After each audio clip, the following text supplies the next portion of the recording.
today, Pastor Sam Obiora. It's good to have you. You're welcome, sir. Thank you so much. It's good to have you. All right, Rivella. Thank you very much. It's good to have. Please, let's clap for her again. How are you? Very fine. You came in since when? Since morning. What time? Because she's been here. That's why I'm asking. And she's been up and about making sure everything is going smoothly. Around 9 a.m. Oh, thank you so much. So we're waiting for you to give it to us as it is hot. Thank you very much. A round of applause again.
Get me a crayon.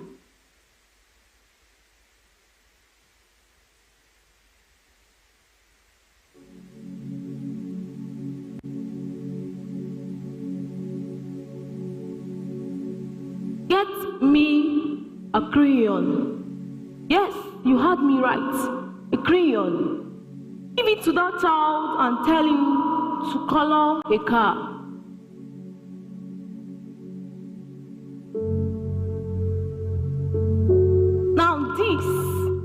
Is a creative art taught in a class, seated the futures of tomorrow of a country where tomorrow has been sold.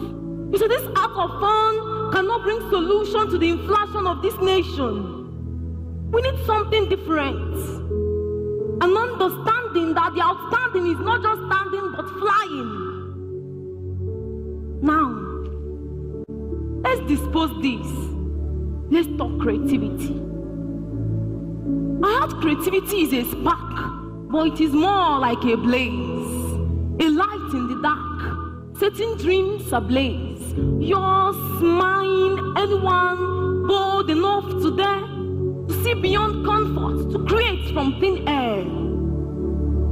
Here on this soil, in the heart of Niger land, where dreams dig deep to make man stand. To create is to venture, to conquer, to fight, to color the world with Africa's lights. It is not just an art or quick car scheme. It is a mission, a vision, a new day's dream, a broad stroke of brilliance. Every beat is bold.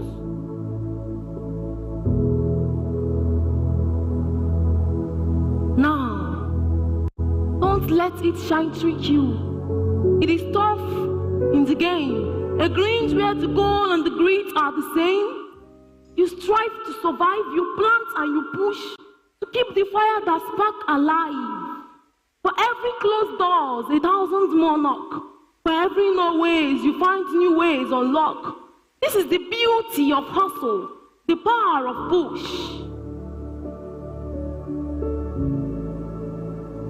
Our continent calls for the bold and the few.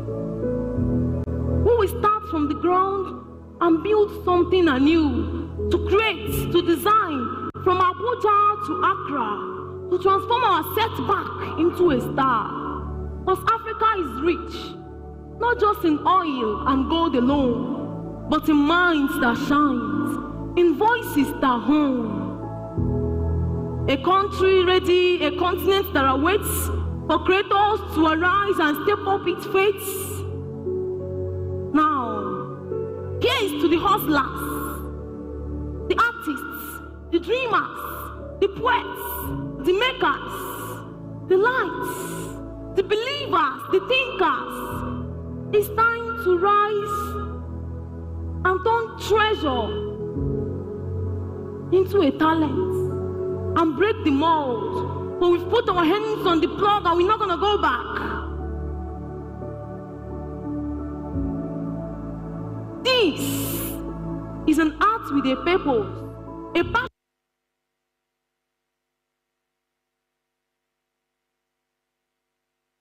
passion with plan.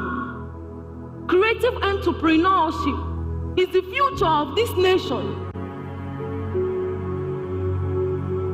So here is to the fearless, the few, the visionaries, transforming something new in Onitsha, in Anambra, in Nigeria, in Africa, to the ends of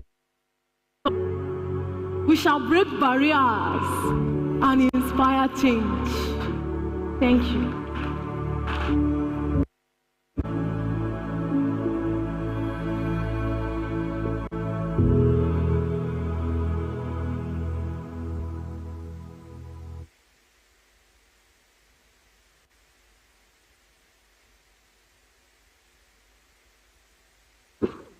Thank you so much, Prevela. That was amazing. Thank you. I think sometime we should get a script and see, because those were very powerful words. If you listened to the lyrics, maybe one of these days we should ask her for a script for what she just performed today, so you can see how powerful what she said here is. Please, a round of applause for her. Thank you very much.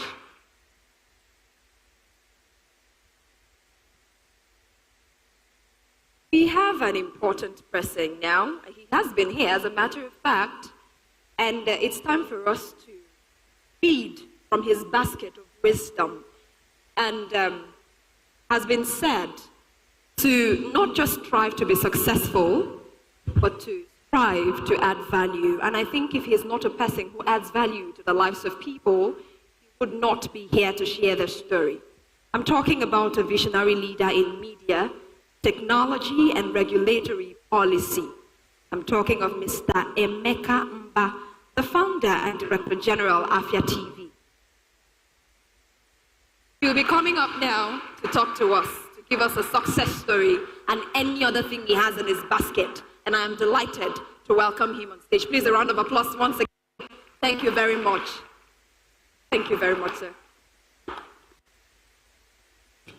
Thank you so much. The thing with success stories is that you never quite realize what is success. I think for me, it's still a journey. And I will share some of the stories, the things that I've encountered, the challenges. As one of my former bosses used to say, I was working in MultiChoice then. This was many, many years ago.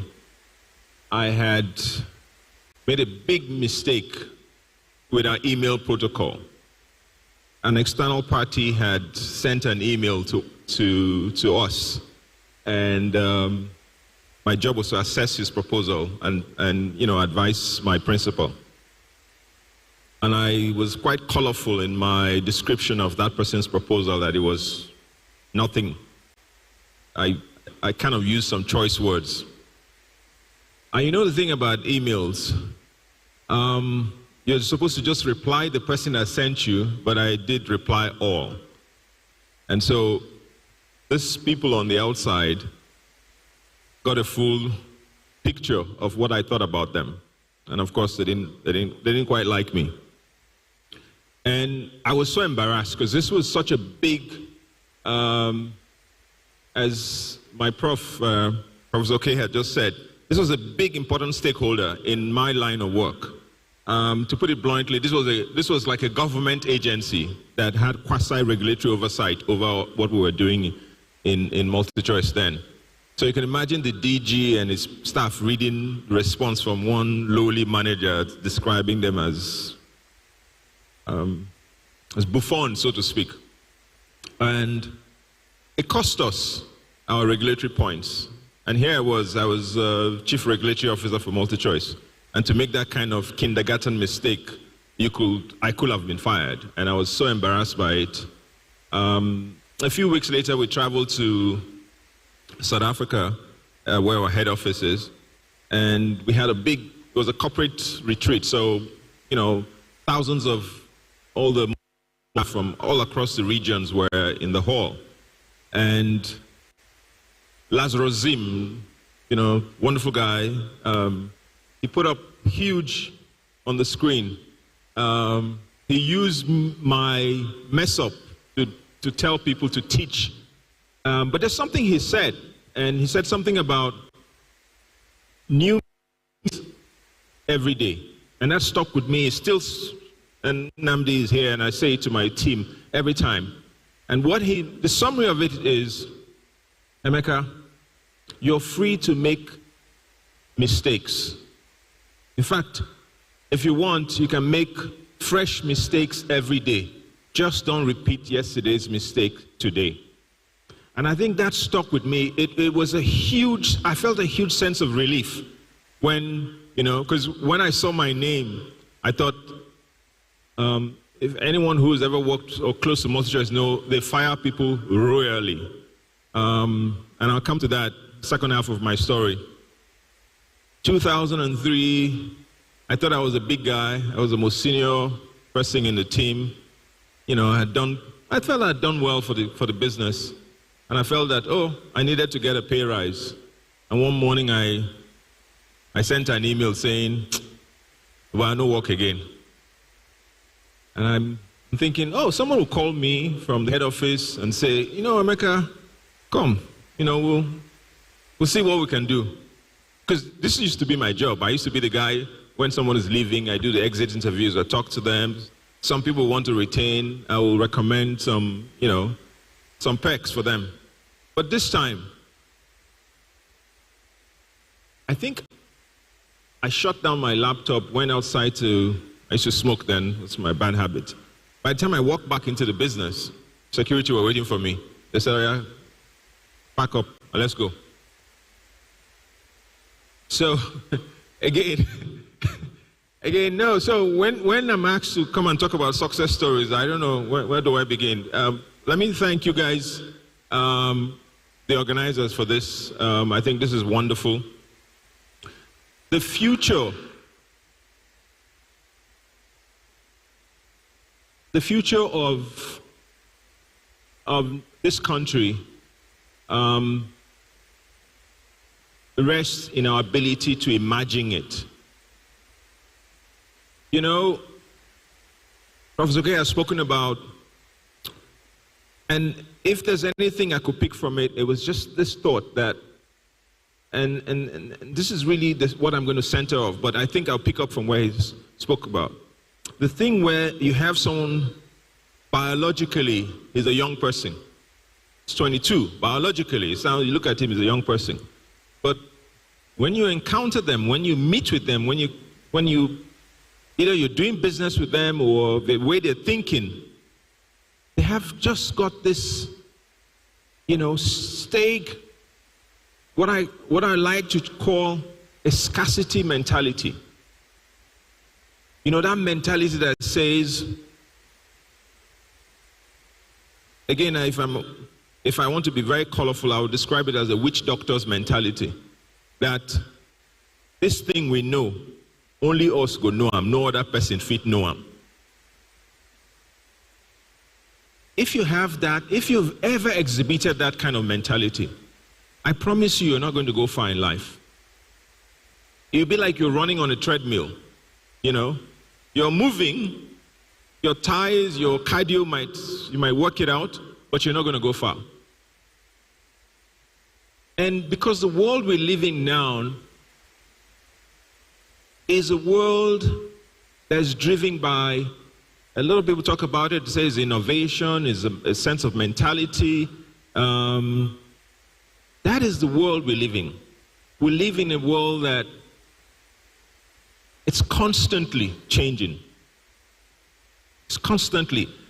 When I look at, I think Prof has christened him Professor Don, and how he's the chief marketing officer for his brand, how he is the apostle, the disciple, the apostle for his brand, and how the constant innovation of products, that is what we need to do for ourselves. Because I tell you my story, for those who know me well, thanks to Professor K here, I got to work in government for almost 12 years of my life. I would say we did some incredible things together for Nollywood and also for broadcasting. But in the last couple of years, it didn't end well for me, so to speak. You know, I had serious challenges. I couldn't get a job. This is someone who, I'm not a businessman, I'm not much of a businessman, to be honest. But I do know one thing. I understand the media industry, I understand the creative sector. I understand how to help people achieve their dreams and their goals in this space. That is what I know how to do. For 30-something odd years, that's what I've been doing. But in all of this, I tried my hands when I left MultiChoice in the mid-2000s. I tried to set up a company called 234 On Demand. It was like the first internet streaming company. It didn't do well. We ran out of money, had all kinds of things. I made the mistakes that a lot of people are making, and I see it these days. And I'll share, and I'll sort of pivot back to my Afia story. In the sense that I felt that this was 2004, 2005, I felt like I had to have the perfect product. That 234 On Demand, 234 Online had to be perfect. We're building a music streaming site. We digitized, spent an enormous amount of money doing focus groups in Houston, in LA, in all the Nigerian communities, in London, in Manchester. We spent almost $100,000 then digitizing Premier Music, library, the entire catalog. We had enough, but I wanted us to be perfect. And that's where we failed, because we quickly ran out of money. And I say this because when people look at me today, that Afia TV, founder of Afia TV, they look at what it used to cost to own a TV channel when we were competing with NTA, when it was just NTA. Okay? Prof talked about how digital sort of removed the borders and the boundaries for how we interact in this market space. Because it is important. Everyone here who's got a mobile phone is pretty much a broadcaster. I talked about this recently. In fact, just yesterday I was in Lagos at a conference by the Film and Video Censors Board, where I used to work. And they asked me to speak about the changing role of classification, collective bargaining, and all kinds of things. We work in an industry where there are no more barriers. Essentially, what it costs to make a film in the celluloid days will cost you, if you didn't have like 500,000 pounds, you couldn't start. But if you look at the internet today, TikTok and all kinds of places, YouTube, you find people who are creating content with just simply a cell phone. Those barriers are gone. Just on the panel, when Don was talking about his focus on creating the product for this market. If he wins this market, then he will win the outside market. And I thought that was brilliant. Because a lot of people initially thought, and I've seen this, and I give you two examples. Someone came to me a couple of years ago and said he wants to set up a TV channel, and he wants to compete with CNN. I said, why? Why do you want to compete with it? It's now one of the biggest channels in Nigeria, in fact, in Africa. I said, I want to compete to set up in London. If he hears this, he will break my head. And I'm sure Prof knows who I'm talking about. Hundreds of thousands of dollars. And I'm like, that is not your market. There is no such thing. And when I said it, people thought, what kind of tea is Emeka drinking? I said, there's no such thing as international television. There's local and there's hyper-local. And there's those you have first to conquer your market. But you see, when you're in this game where you're thinking that I need to compete with CNN. CNN, when they set up, and that's the question I asked him, were they thinking of competing with NTA or you or Minaj? No. So in whatever business you're in or you want to get into, either as an entrepreneur or you want to solve a problem, like we did. I have a sister channel called Pop Central, which we set up in 2019. It's a channel for young people. It's also on DSTV. We started a show called Central Market, an experimental show on that channel, which was basically to help vendors sell their products through television. It was so successful that it caused major problems for us. The problem it caused was this. Because we're on national TV or international TV, someone will see a phone pouch. Person is watching the channel from Maiduguri. The phone pouch is 5,000 naira. He will say he will pay for it. The cost of our sending that phone pouch to Maiduguri is obviously more than the cost. So we had a problem with fulfilling orders. But it said something to me that, look, we can actually have a channel that's focused on promoting businesses. And that's what we tried to do. The first iteration of Afia was simply, if you like, a way to add on to that show. But when we launched, Namdi knows, when we launched the channel, we're focused on only promoting businesses. And then someone said to us, the audience, again, it's a mindset thing. We came in with the mindset that we wanted to lead the audience. We came in and said, we're going to show the audience this is what we want them to see. And when we started, we quickly realized that in a world where you now have more opportunity to see any kind of content you want, the roles have shifted. It is now for you not to lead the audience, but to listen to the audience, to follow the audience. When you go on Instagram or any social media site and you see that word, followers,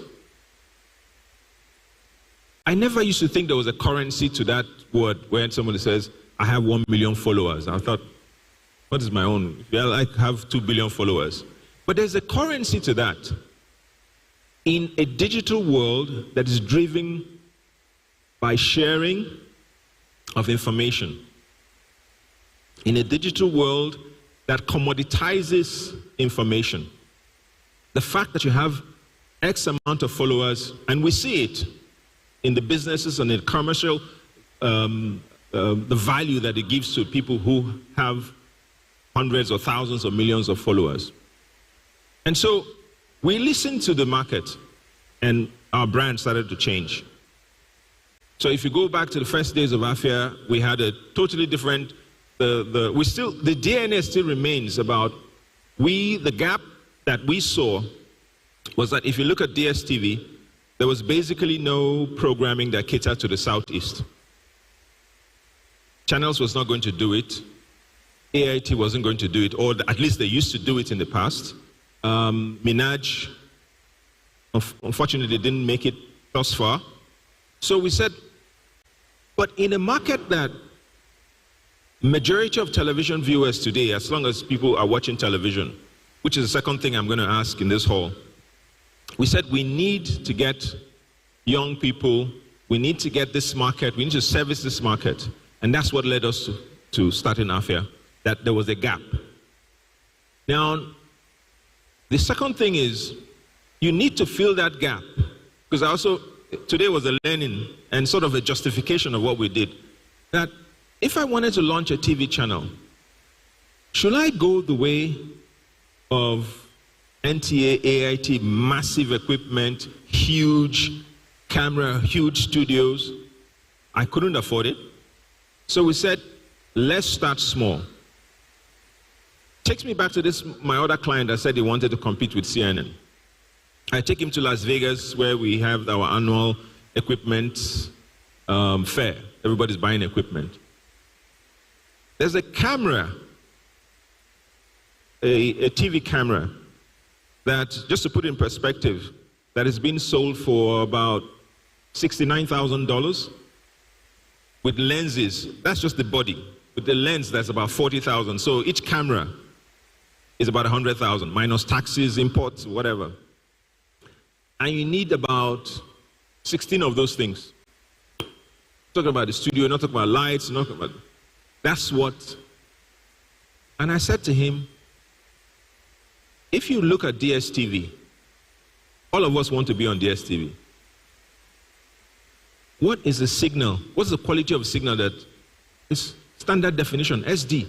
So even if you go and buy 4K for $100,000, your signal is going to still come down to this. So why don't we get a 10,000? Said, no, you don't understand, Emeka. I said I want to compete with CNN.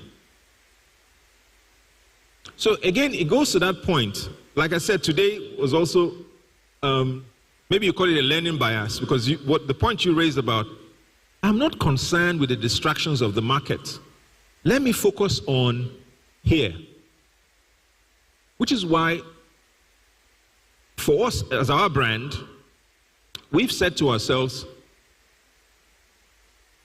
where is the New Yam Festival happening?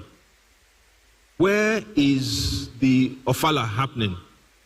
Where are the activities, both cultural, both business, where are they happening across the Southeast? Let us focus on those things. Let's take ownership of it. Okay?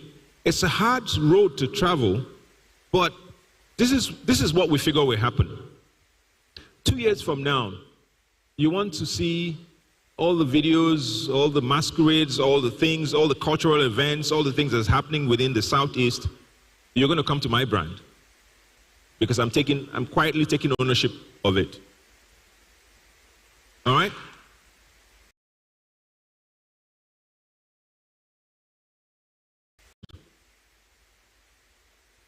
We think, most of us in this hall are afraid of taking that first step.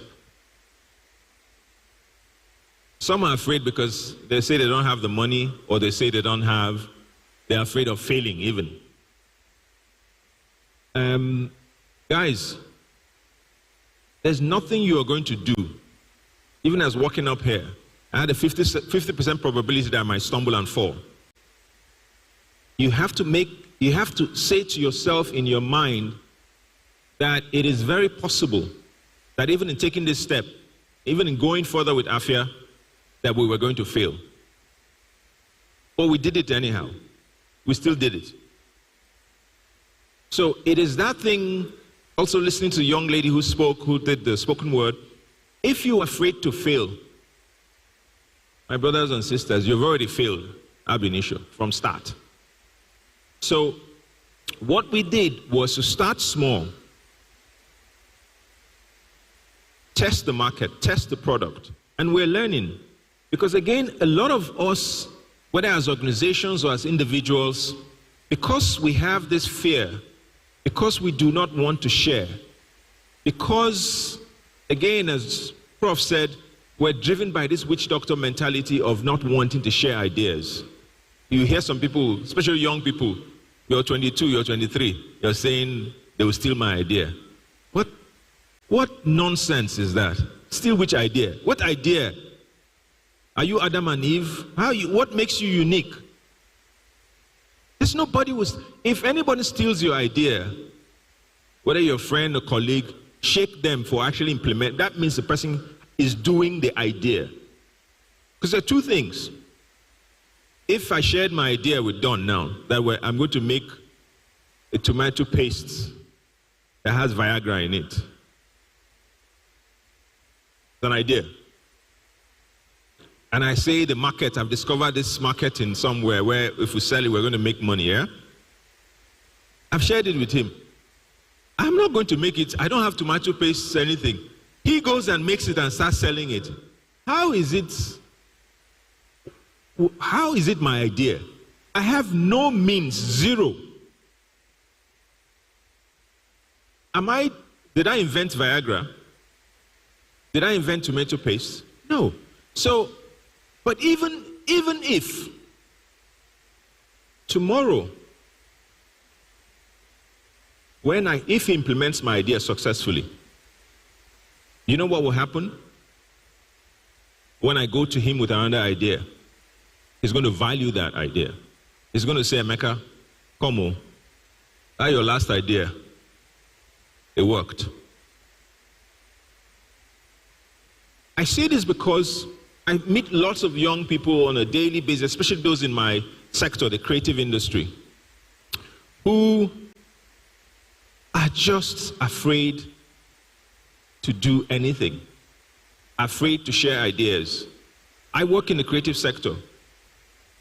You can't make a movie with only one person. You need to collaborate. And it takes me to where I really want to share another experience of mine. When we worked in MultiChoice, a lot of people credit me with the say Africa Magic. I started Africa Magic. I may have helped to start it, but it wasn't, the name Africa Magic wasn't mine. I had a fantastic colleague of mine who used to do a lot of, we agreed on starting the channel. We said it was necessary. In fact, this Onitsha, we used to have, for those who remember who are older, we used to have cable TV. That was my job. So I used to be in, I was just telling my GM, I used to be in Onitsha practically every week. Because one day the antenna will have moved and I come and climb it and fix it. But we had this, we now discover that, look, if you remember those days, you had those cable, MultiChoice, it was called Details, ABG, and we played, our sports was almost 90% cricket, rugby, and sometimes football, sometimes athletics. We said, let's do 24 hours football. My bosses said, who's going to watch 24 hours football? But today we have Super Sports 3. How many sports channels? How many? We did the same thing, Africa Magic. Let's start up on, because my job then was running the local channels. A lot of my colleagues said, no, who's going to watch Nigerian movies? Remember, cable TV was seen as a premium product for middle class, upper middle class, and the wealthy. We said, but if we need to, we had pretty much saturated the market at that point. Everybody who could afford cable in Onitsha, for example, had it. Everybody who could afford and who wanted it had it. But they hardly watched it. We've discovered that if we put football and we put more local programming, we could get the women. Football season comes. How many months is ended? Subscription dropped. But if you had something else, it kept your subscription going. And so the idea of football, and we found out that people could watch football repeatedly. If you're a Chelsea fan, if yesterday Chelsea beats, they didn't beat Arsenal, they didn't beat my team, you will want to watch it again, Abi? And so what we did was to start up that channel, and it was instantly successful. Same thing with Africa Magic. We shared the idea. We got people together in a room, and we debated how to make the channel.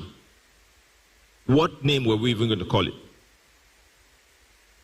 And it was some lady that, she was part of the team, but she just said, look, Emeka, every time you go to South Africa, they call Muti. Muti is Juju in Zulu. They always say, did you bring Muti movies for us? And we're in Africa. Why don't we just call it Muti Magic? And we said, no, Muti won't work now. We're in Nigeria. We're starting the channel from using Nigerian movies. And we ended up using Africa Magic. But if I tell you the name that I chose first, I'm too ashamed to mention it in this hall. But it took someone outside of us to see the picture in clarity. So again, it's the same thing in this business, in this creative sector, that you collaborate, you share ideas. You cannot succeed in this world today, whether you're in manufacturing, whether you're in real estate, whatever sector you are in, to think that you know it all, or you think that you have the primacy of opinion in a creative space. It's not going to work. Let me, Prof wonders about keeping time, so I'm going to round up quickly.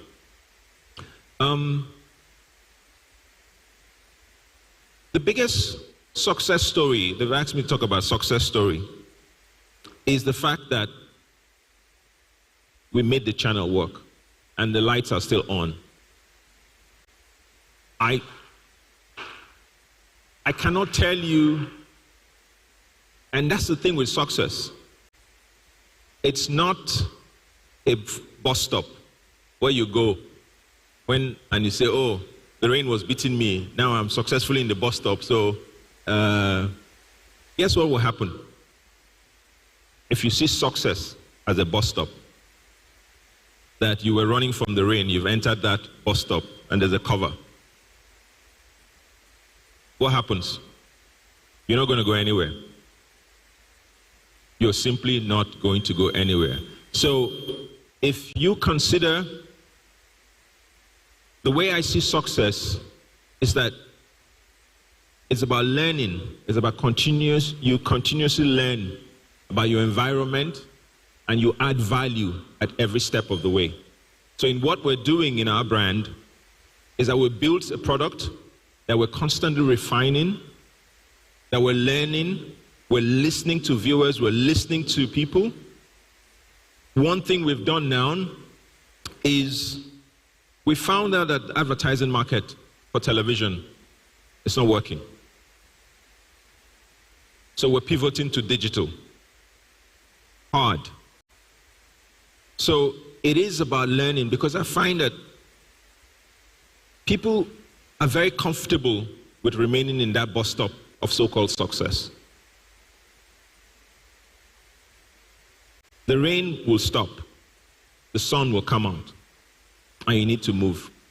And that for me is one of the hardest lessons of life, is that you never, ever consider yourself that you have arrived. You have never arrived. You have not, nothing we have done. If you ask Don if he has arrived, he will tell you he's just learning. So for me, that is the same thing. That I see what we're doing and what we've done and where I am at this stage, that I'm still learning. And my team members joke sometimes that I'm that old man with lots of gray beard who's always acting like a child. But I'm constantly learning. I want to get better at this game, and I want to grow. And as I grow, I want to add value to the people that are coming after me. Thank you so much. Thank you very much. That's the CEO and founder of Afia TV, Mr. Emeka. Please, a round of applause for him. Thank you very much. It's a delight to listen to people like this all the time, especially when they've got practical suggestions for you. Thank you so much, Mr. Emeka. Speaking about Afia TV, may please you to know that this session is ongoing live.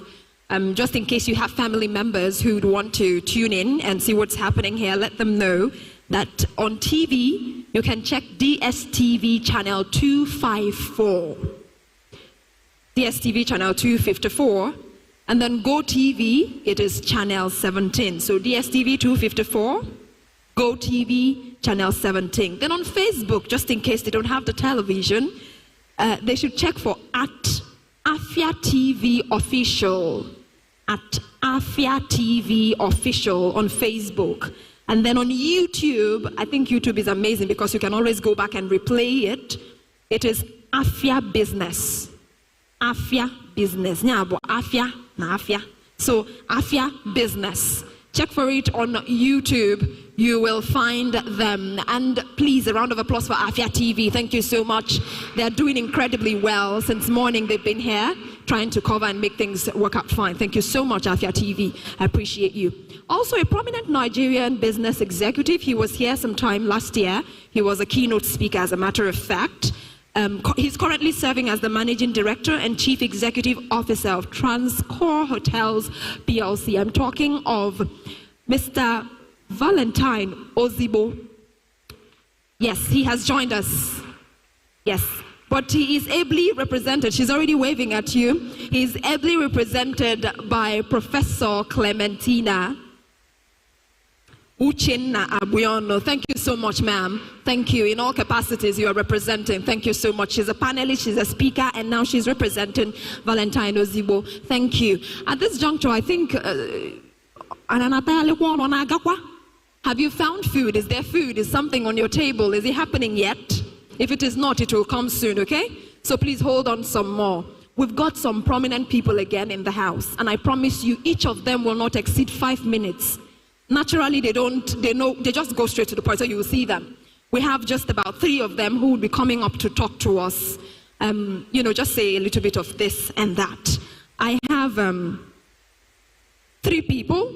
We would have the CEO of Amos Best. We would have the CEO of Crystal Garden, and we'll have the CEO of City of Transformation. Shall be mentioning them one by one. They'll just come here and give us, say 5 minutes or something, just talk to us before they leave. Now I'm calling on the chairman, Amos Best, Bishop Emmanuel Obiora, sir. Thank you so much, sir. As he comes up, please, let's keep clapping. I see people giving a standing ovation. That's incredible. Thank you. Thank you very much. Thank you.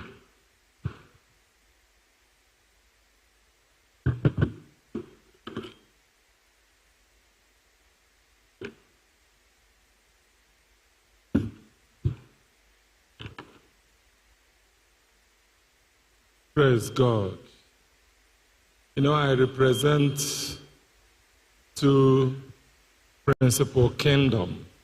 I represent the kingdom of Christianity in the global world, which you are. And I also represent the kingdom of humanity, because life is about divinity and humanity. I will not say much because I'm not a key speaker here today, but I just want to take this opportunity to appreciate the conveners of this meeting. I will not be calling all of you by name because that will take a lot of name. There are few advice I want to give, and that comes as an encouragement to the upcoming CEOs. Because if I'm a CEO or a founder or a leader, if I don't raise other leaders and other CEOs, my own CEO is nothing. I will give you a story, something that happened recently in Germany. The Germans discovered that most of their professors, that their children are not doing well. So they have a clique, and they decided that them themselves will pay the price of not watching television in order that they will concentrate to make sure that their children does or do well more than them. That's when you can say you are a good leader. A leader is when you look at the back, not when you look at the front. When you look at the back and you see a lot of people following you to succeed in the same way you succeed. So one of my key advice to the youth and even to the people here, particularly our youth. Number 1, look inward. Look into the foundation of life. I know that Nigerian system, we are having a foundational problem. And think how you can work on those foundations so that what happened to our fathers and our ancestors will not happen to us. In those days, you used to hear big names in different industries, but something happens. Their foundation was built on selfishness, built on ignorance, built on themselves. But, you know, if you look at the West and you look at the developed world, they are not thinking about themselves. They are thinking about the future. They are thinking about inclusive. They are thinking about global. They are thinking about other people. That's why the sister that asked a question, I remember that question was not answered. The person that asked about she's doing coconut business, and a lot of people try to answer that question. What she was asking is that she engaged among the people learning how to develop coconut. But you discover that, I think that's what she really answered. He said that when these guys knew that she is also a producer, they will excessively charge you or they will hoard. It's a common thing. One of the foundational problems of African man is that we like to do many things. We like to know many things, but we don't have ability to include others. We want to succeed alone. That's why if you ask your colleagues in industry, if you ask your colleagues even in education, if you ask your colleagues even in the ministry, they will hide it. But I will give you this success story that will make you to do great things in life. 1980, I met Papa Pastor Kumri in his parlor. Remember that time he was a senior lecturer in Unilag. And that fateful afternoon, she asked me a lot of questions. She asked me about my business. She asked me about my education level. She asked me so many questions. But I discovered, he told me, he said, "Do you know what I'm doing now?" I asked him, "Sir, what is that?" He said to me, "I'm just preparing Bible study. Very soon, my secretary will go and type it."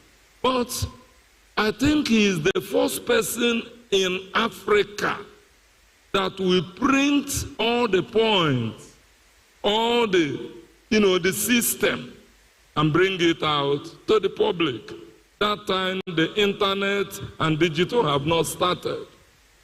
And one day, I was also opportunity to learn under his class, because he's the founder of that institution. And he told us something, and I'm telling you now. He said to us that when he started, he didn't know much of mathematics, but eventually managed to be a genius in mathematics. And he told us how it happened. That if he knows a little, he will like to share that little with you. So a lot of students were coming around him and said, "Kumi, you know mathematics." He would tell them, "Okay, let's meet outside the school. Let's discuss mathematics." In the process of discussing and sharing, he began to develop. He began to have more inspiration until he made distinction and and became a genius in mathematics. So one thing I want to tell us here, whatever you have learned, whatever you know, look into this syndrome, this foundation of African mentality, Igbo man mentality, dark age mentality. If you don't break even from such mind, if your foundation is wrong, I have already told you the foundations.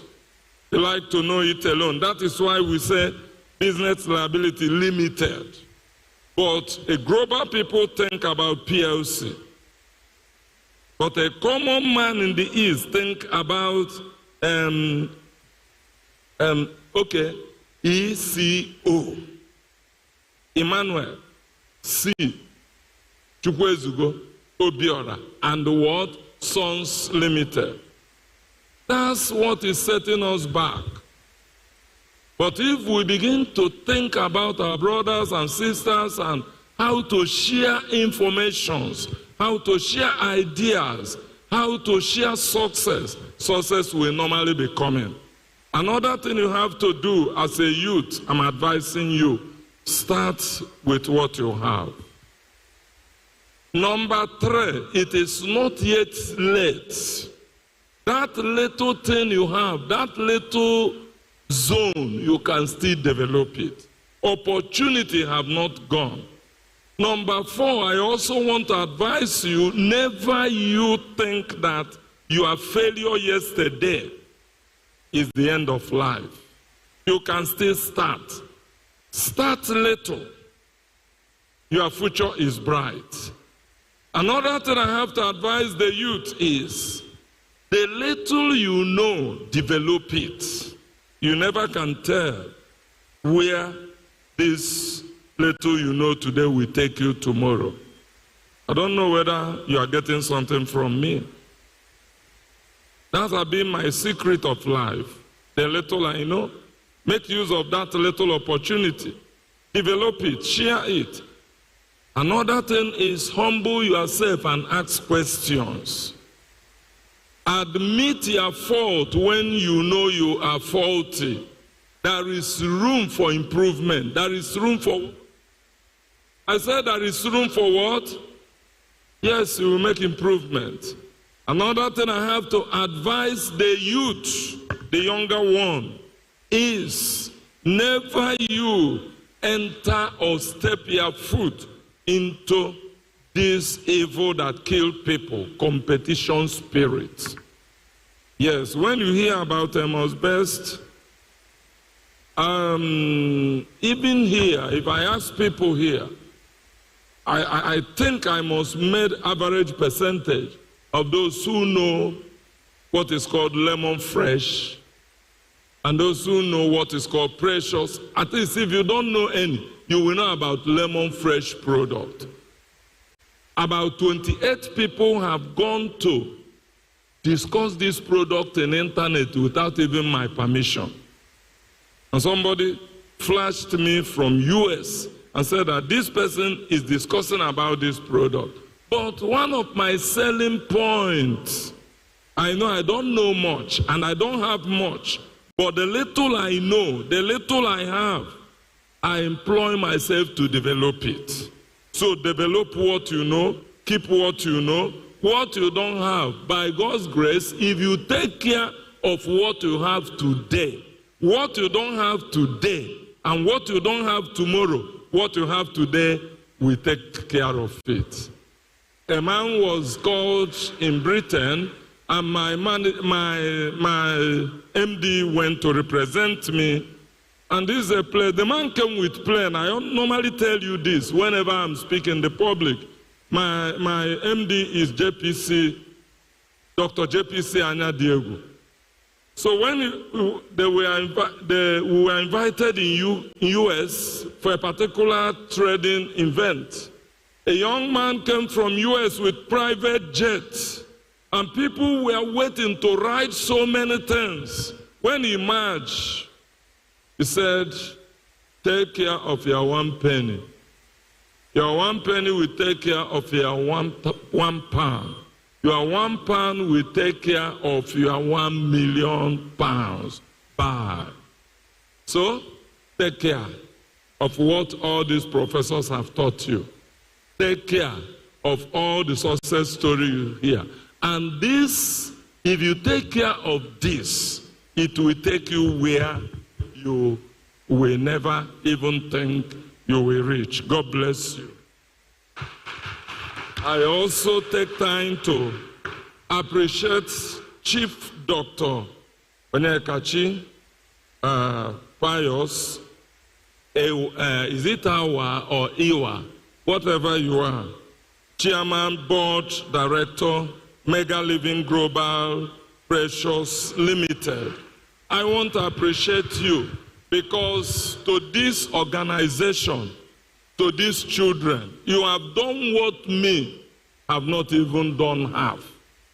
In fact, I will meet you later. And what you have been doing to them, you need somebody like me to encourage you. You need somebody like me to appreciate you. You need somebody like me to say it publicly that you are doing well. And because of this, God will take you to the place you never imagined in life.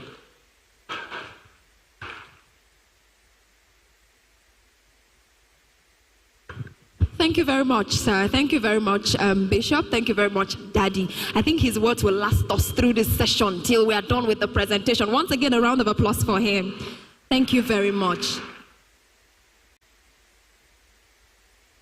I want to recognize the presence of Mrs. Edan Estella, the PRO Grunwick movement. Thank you very much for coming, ma'am. Thank you very much. A round of applause for her. Thank you.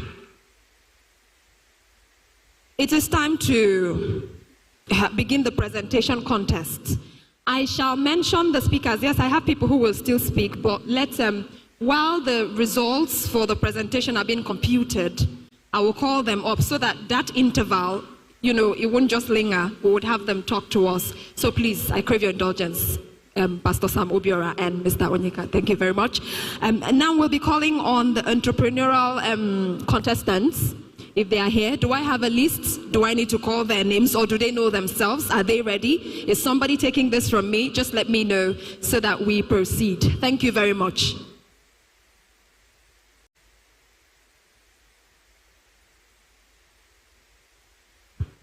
Last year was amazing. Last year was amazing. People I did not even know existed in the same state as me. They came here. A certain lady, because of her father's illness, developed a certain spice for him. And that was incredible, because I have a sick person in the house, and I said, how is it that she thought of it? Amazing stuff. And the other guy who was doing the shawarma meshing thing and stuff, I think he's coming back again today to talk. So it's amazing. We have incredible youths. Please, a round of applause for the Nigerian youths. A round of applause for the Nigerian youths. More rounds of applause for people who will come here to pitch. Thank you very much. I appreciate you, the contestants, and also the judges. I sincerely appreciate you. You will do justice to this session, so I have no doubt. Ladies and gentlemen, fasten your seatbelts. You are about to be thrown off. But if you hold yourself well, who knows, you may get a thing or two. Thank you.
everybody. Please permit me to stand on already established protocol. We are the judges. We are just trying to pick the winner. This journey did not start now. It started last week, Friday, Saturday. We had about more than 50 contestants. And after pitching for 2 days, we now came up with the finalists, 7 of them. So we'll be calling them out for them to pitch and the audience you listen. Please, no clapping. No clapping. In pitching, you don't clap. Just allow them to talk. They are going to talk for 2 minutes. After 2 minutes, then we ask questions. Please, no clapping. You have 2 minutes to tell us what you are doing, the product you want to showcase, the product you want to market. So 2 minutes is what you have to do. No, don't start greeting everybody. Just go straight to the point. And also, we have some of them that did not make the finalists, but their products are outside. So that for angel investors, you can take time to go and visit and see what these great people are doing with their brain and with their hands. Thank you so much. So we have seven of them. I'll call them. You know your number. The people that made it to this last stage, the final 7, that's the finalists. We have 027, 027, 003, 021, 001, 033, 015, and 048. So the first person is 025. So you come for your pitching. Thank you so much. Straight to the point, please, and no clapping.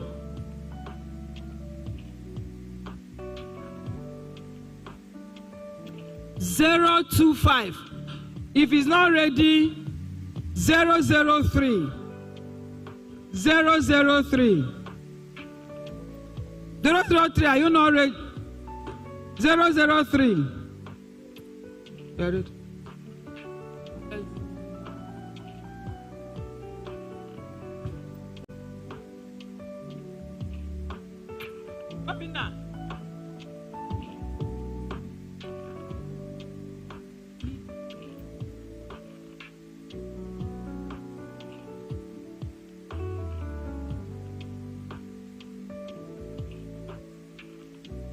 Do I guess?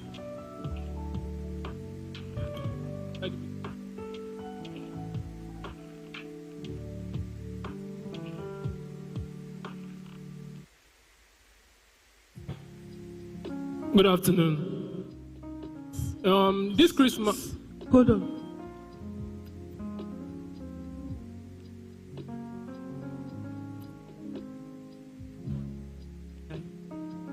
I'll just 003.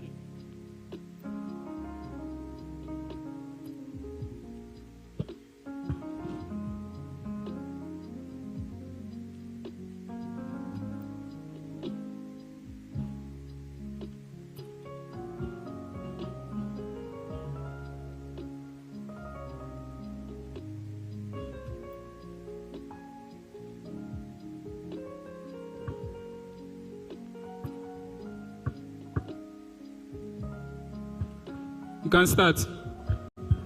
Okay, good afternoon. This Christmas, we're going to buy food at a very high price. And next year, we're likely to face a food crisis in Nigeria. This is because local food production is very low, making us depend on importation.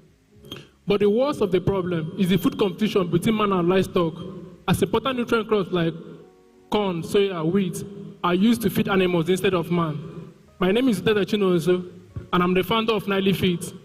At Nile, we are trying to make feed for animals using cassava and black soldier fly larvae. This is it here. So we chose cassava because it's a crop that we're all conversant with. We grow it in very high quantity. Cassava is very cheap to farm. And also, cassava contains more digestible carbohydrate than corn. Cassava on a plot of land produces 2 to 3 times more carbohydrate than corn. Then we chose black soldier fly larvae because the technology not only cleanses the environment, but turns agriculture and food waste to protein and nitrogen-rich organic fertilizer.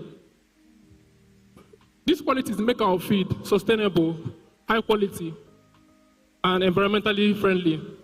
We know that Nigeria as a whole is a country of over 200 million people, and we consume 21 billion eggs, 1.2 billion chicken, and 500,000 pigs annually. If we don't find a feed alternative and end this food competition between man and livestock, we're going to face more hunger and starvation. I welcome you today to join us. On this journey, because this project will have immense impact in our society. It will create more jobs by making more people go back into farming, especially livestock and cassava farming. It will reduce the cost of livestock production, and it will also release more corn, soya, wheat for human consumption. Thank you very much.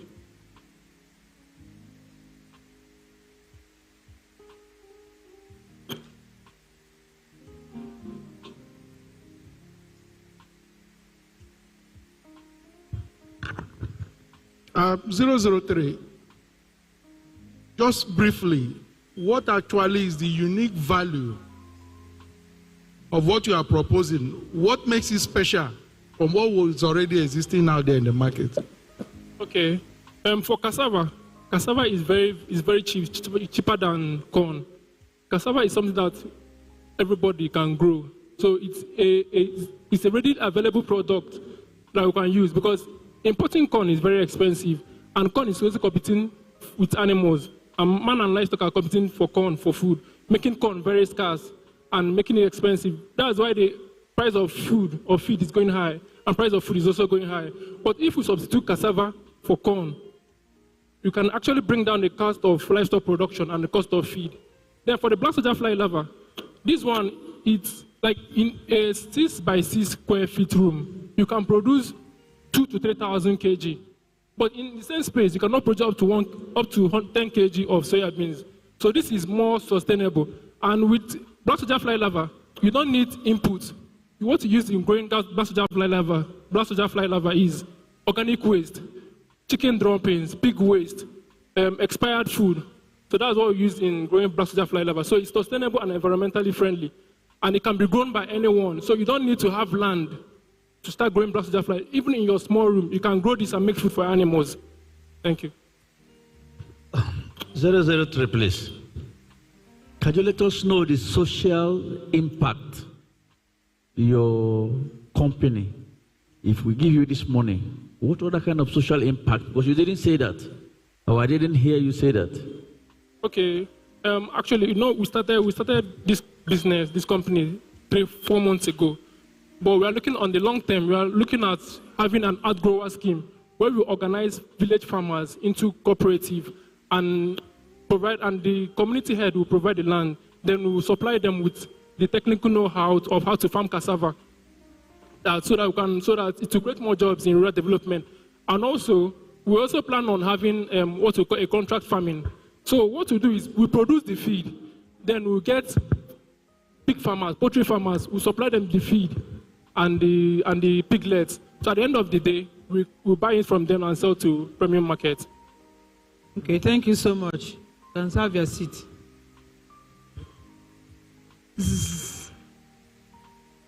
021. 021.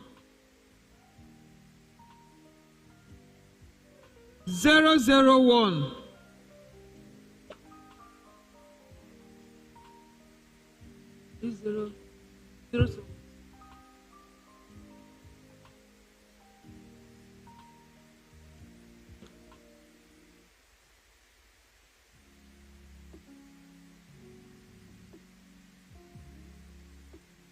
Good afternoon, everyone. My name is Edemeri Okamaka, CEO of Midnight Fashion Global. Midnight Fashion Global is registered in CAC, Republic of Nigeria. Midnight Fashion Global basically based in making a skillful, ready-to-wear dress, like something I'm wearing now. So the problem we have noticed is, number one, there's many ladies now out of the street not doing anything. Like low opportunity in the country, low job opportunity in the country. And secondly, another one, we have noticed that high cost of clearing of goods inside market. So the reason why I'm here is to bring opportunity, create opportunity, and make a quality dress that will meet the cost alternative to the turkey wears, like something I'm wearing. And those ones, people should come here. And those ones my students are wearing now. Secondly, another one is to create, come here, sorry. Okay, come to the stage. So, secondary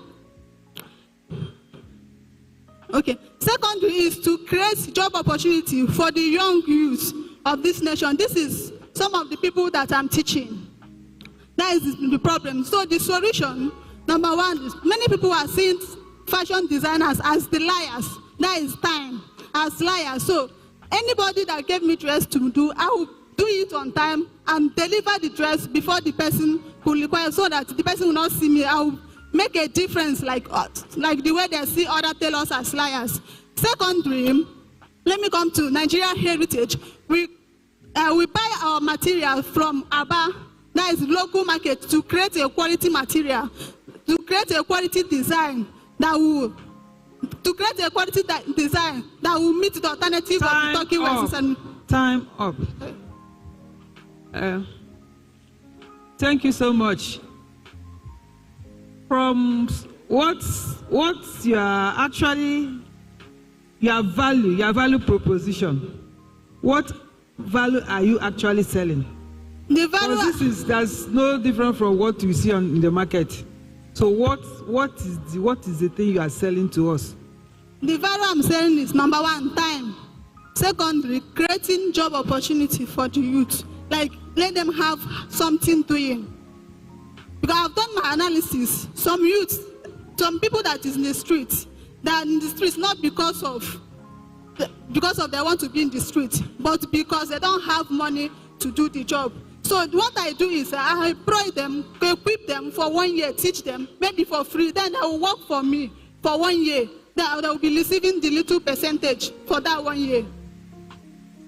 Where do you source your material? From Aba, local market, Aba. That's where I source my materials. 021. If we give you this money now, assuming we declare you winner and we give you the money, how would you use it? If you give me the money, the reason why I'm requesting for the fund is to buy more equipment for training the more students, so that I can produce more dress and push it to the market, because many people are now in the market requesting, saw my products maybe online, Facebook, Instagram, they saw my products online, they are requesting for those people selling wholesale in the market, so I will produce more. But because I don't have more equipment, I don't have more machine, I don't have a weaving machine, I don't have much equipment to produce. That is the reason why I'm just selling for selling one. Now I'm not selling to the wholesalers. 021. I hope you are not trying to tell us. Tell us, for the past 6 months, how many people have you trained? For the past 6 months, I've trained 15 students. 15? Yes, sir. Are they here? This is 3 at home. 3 have 7 have graduated. 3 is at home. So these people are here. 3 is in my office. Sorry. Yes, finally, we are talking about sustainability. I will have what we call sustainable fashion. So what do you do with your off-cut? Sorry. We are talking about sustainability, circular economy. What do you do with your off-cuts? Those off-cuts, those things, those pieces, what do you do? Or you just throw them away and litter the environment? Okay, what I do with off-cuts, I don't trash them. Like this dress now, the remaining white one is the off-cut. We keep them. When we have new dress, we can use them to create a masterpiece like this. Please no clapping. Please no clapping. Thank you so much. Can I have your seat?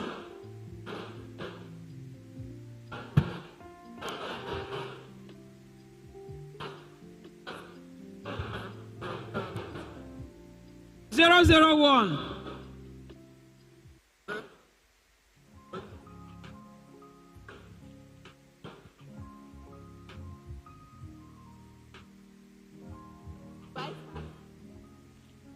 According to World Bank, in 2023, as reported in Business Day, Nigeria loses 40% of its food production, which is approximately 100 million tons of food per year, and which can feed about 40 million people.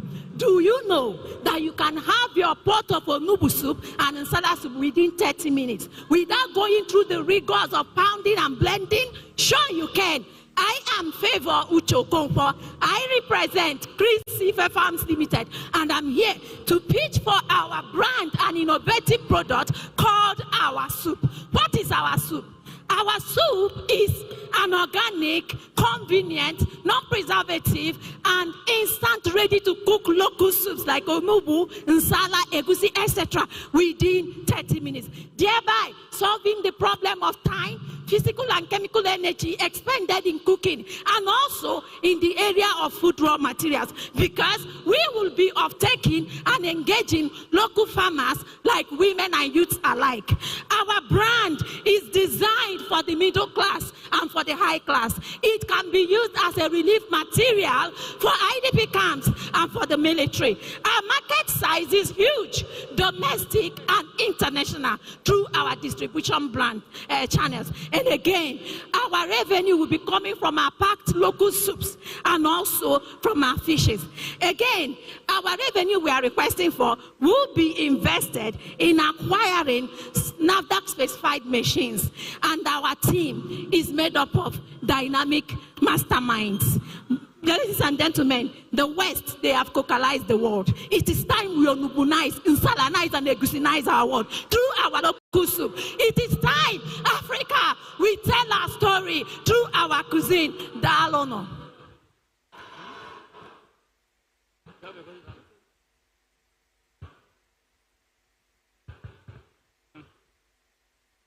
Thank you so much for the amazing pitch. I also love the part that your business is trying to target women and youth in order to create employment. And it's your product, Our Soup, is an innovative stuff. I've not seen it before. But then I would like you to throw more light on the export. How do you tend to export this first? Secondly, how do you tend to market this? For instance, if you are trying to target people in Onitsha, they will decide, they feel it's better for them to just go down to Ose Market and other markets to buy all these things together, right? Do you think they would easily adapt to your product instead of theirs? And then, lastly, the affordability. Is it cheaper for me to buy it, or is it cheaper for me to go to Ose Market? Thank you. Thank you for your question. I said earlier that our brand is designed for the middle and the high class. 1. 2, we are going to have our distribution channels through supermalls and supermarkets and restaurants and hotels. Then talking about export aspect, we are going to work with Onitsha Business School because they are guru in that area. So we are going to synergize in order to push the market out. Thank you. Thank you. You can have your seat here.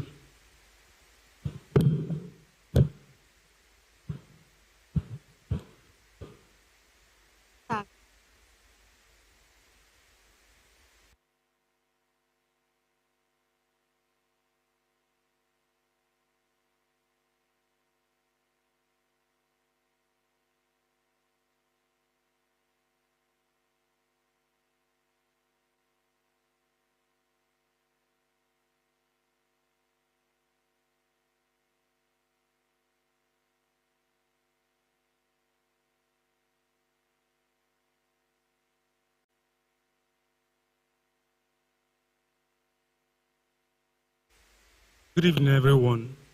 It might shock you to know that currently Nigeria has the highest number of people living without electricity. And even though there is already existing products in the market, the problem is that the people that need this solution most, they can't even afford it. And for bigger alternatives like generators and lanterns with disposable batteries, they cause environmental pollution. And long term, they are very, very expensive. And also we have electronic waste like e-waste lithium-ion batteries that causes environmental pollution. And those e-waste lithium-ion batteries, when they are not disposed properly, they can cause explosion and can lead to death. So we were able to come up with a solution to utilize this waste, electronic waste, to build an affordable energy solution. And through our business model, we hope to make it even more accessible. And the product is here with me.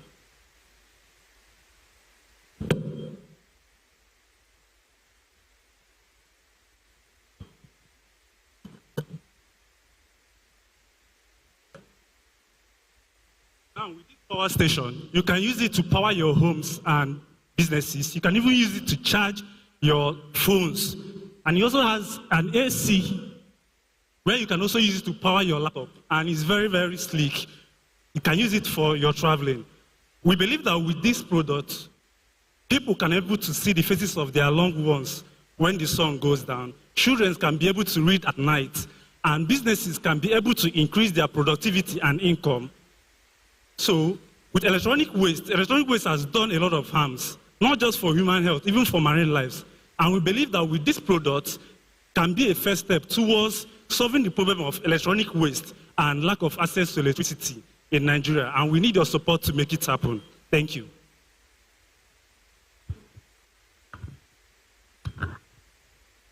Thank you so much. How much does it cost to produce one? Just for 5,000. With 5,000? Yes, because we are using electronic waste. It's 70% made from electronic waste.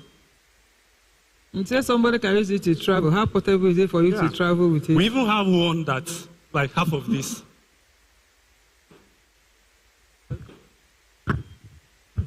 That one that I'm looking at, what is the capacity? Is it the Yeah, the thing you're showing us, yes. For this lantern? No. The capacity of what you're showing. What's the name by? Does it have a name? Yes, it's a power station. Oh, what's one the capacity of the power? What's the capacity? For the AC is 500 watts. The AC, it has the AC and DC supply. For the battery,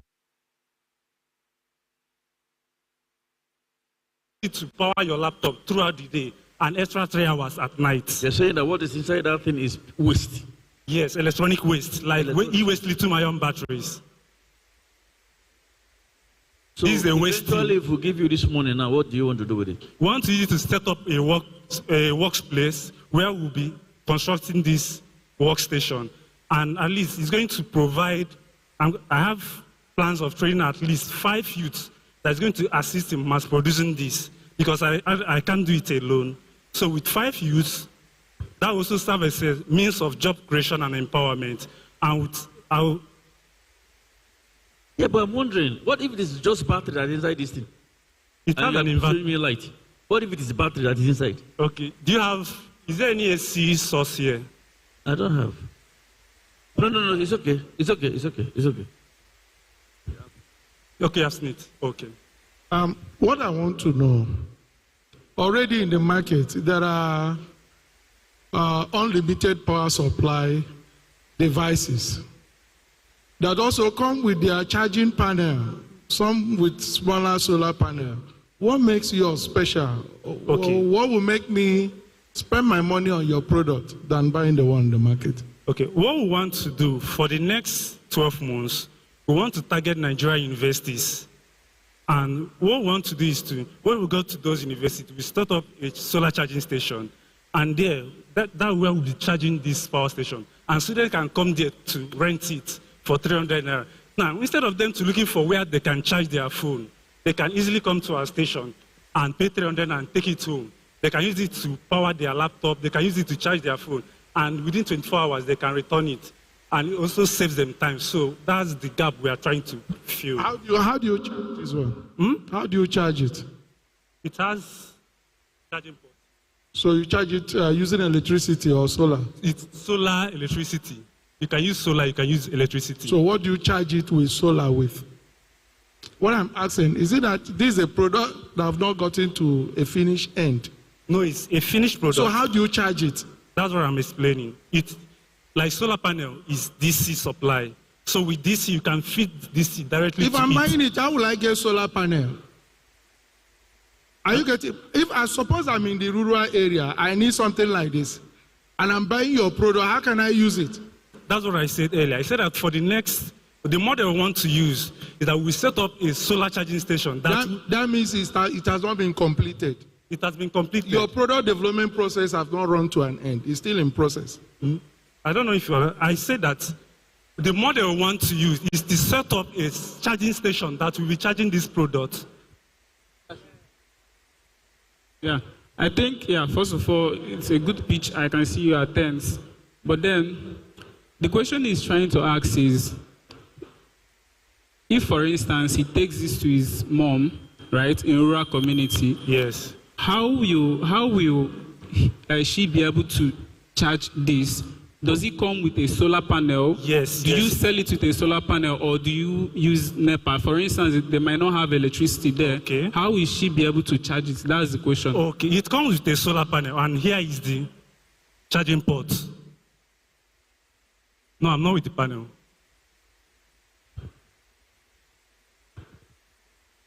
Because if you are still using electricity, they have not really solved a problem because of the power electricity issue we have.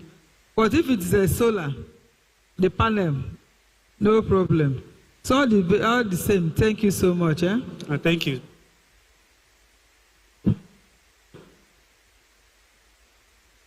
(015) 15. Number 15.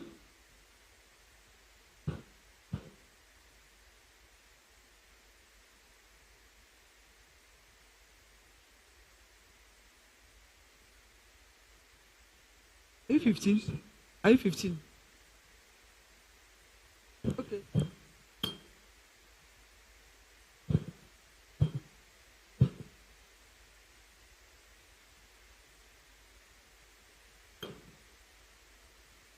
Good afternoon, everyone. My name is Chukwuemele Miracle Eke, a certified nursing assistant and the founder of We Care Nursing Services. We find out that most of our parents, as they age, find themselves struggling with chronic conditions such as diabetes, stroke, hypertension, arthritis, and on. These conditions often require constant medical care, attention, and support. But the hospital is not a place one would desire to stay for a prolonged period of time. So We Care Nursing Services is providing and solving the need for home caregivers that will live with these patients at their own home, providing 24 hours care, medical support, and allowing them to live with safety and giving peace of mind to their family members because they live with them at home to provide these services. Our market audience are elderly people and individuals with chronic conditions. Currently, we have 2 clients that we are servicing on a monthly basis in Oka, and we hope to service up to 1,000 clients and to employ nothing less than 2,000 nurses within the next 3 years. We are making the sum of 350,000 naira on a monthly basis currently, and we are looking for a business support to cover for advertisement and also to rent an office space so that people will know more about us and we can have a base where people can locate us. As you give us this money, we hope to use it to do exactly what we say we will do with it. Thank you so much. Yeah, thank you so much. That's a nice speech. You said you are targeting 1,000 clients, customers.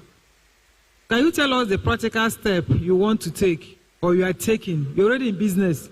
Yes. What practical step are you taking to get your customers? Okay, thank you, ma'am. We are partnering with local hospitals that can refer elderly people, homes that need a health caregiver for their elderly ones and people with chronic conditions. So we partner with hospitals and medical professionals. And also we hope to go into running digital ads, social media ads, and Google ads to let people know more of our services because there are a lot of people that need it. Yes.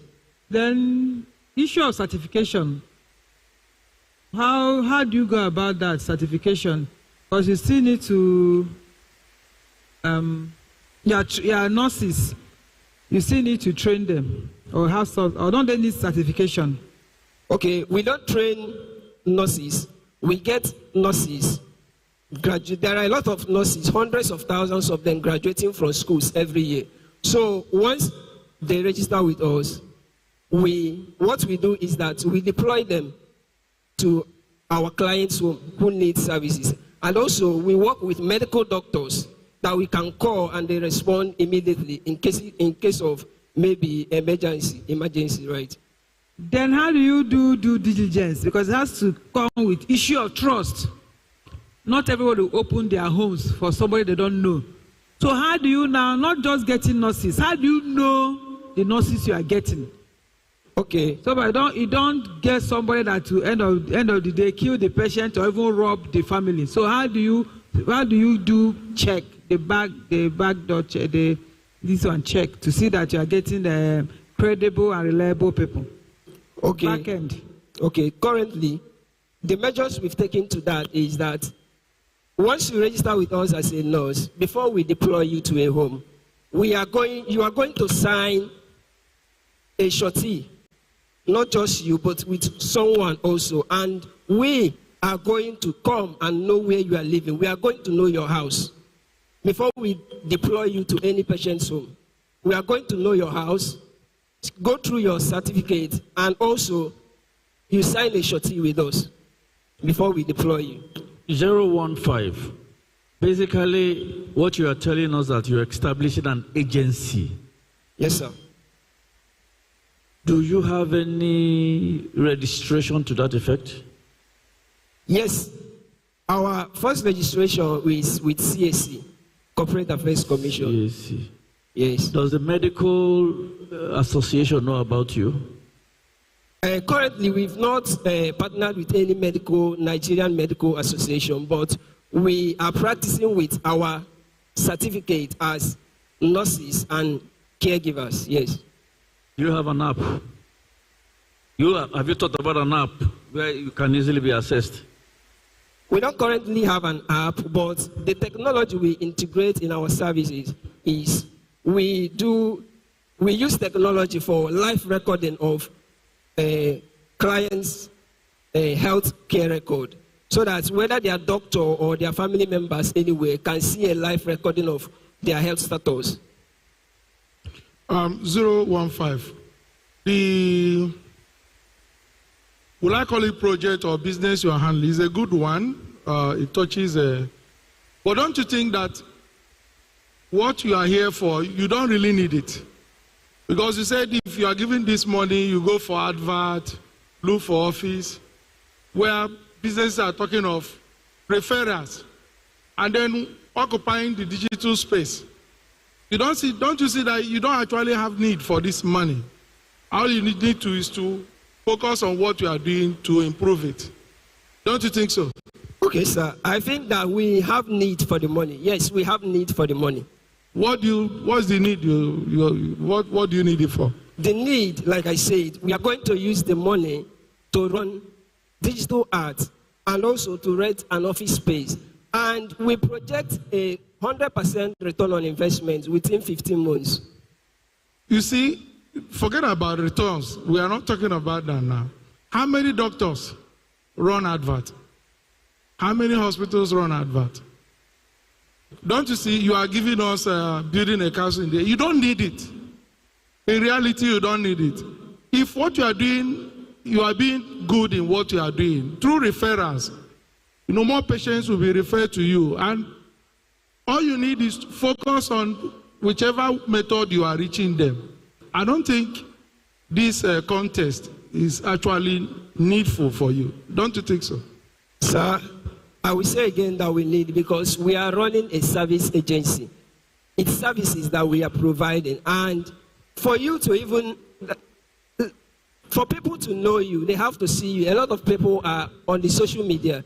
And we need to get our services at the eyeballs of people to know that, yes, I can reach out to these people. That is how we can get a lot of clients. not only through referrals. I know we use referrals, but that's not all. So we need the money to run social media and Google Ads. It's very important for our business. Yeah, we care nursing services. Yes, sir. Yeah, it was a nice pitch. I love your pitch. You were very confident. But then I just want to make some suggestions to your business. I think it will be an advantage to you if you partner with health professionals. For instance, you can partner with Nigerian Association of Doctors. You understand? So that when you approach your clients, you approach them in the sense that, see my partners, you understand? That actually gives you more validation and also increases your trust. And then another way you can be able to increase your revenue is when you go to hospitals, partner with the doctors, these people have access to elderly people, right? And it's very, very easy for them to refer you instead of you trying to go direct. Do you understand? So the question I just want to know is, how do you tend to make money from this business? Just a little bit of it. Okay, sir. Thank you. Currently, how we make money from the business is from the service fees from our clients. So how much is it?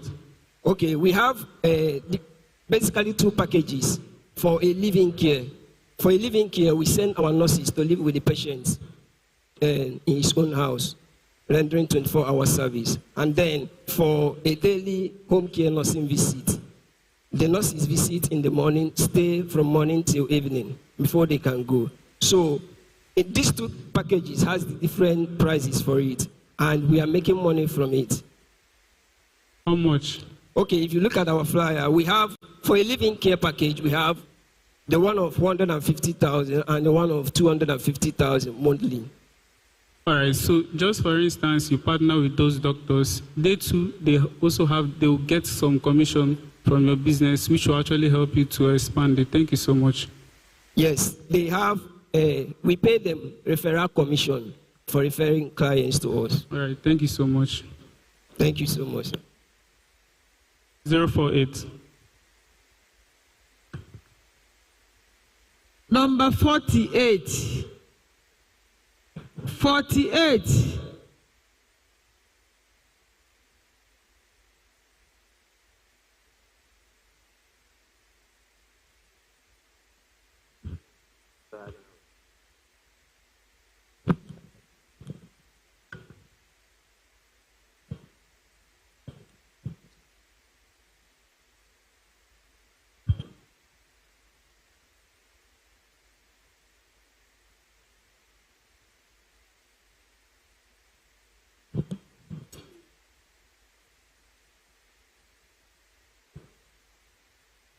Good afternoon, ladies and gentlemen. A party without a cake is just a meeting. My name is Kosi Sochukwu Chinakwe. I am the founder of Dealers Cakes and Events, a cake and pastry business that was founded in 2015. After my first degree in the university, I discovered my passion for baking and cake business. We bake cakes for all occasions. We make pastries, yogurt, parfait, and we offer trainings.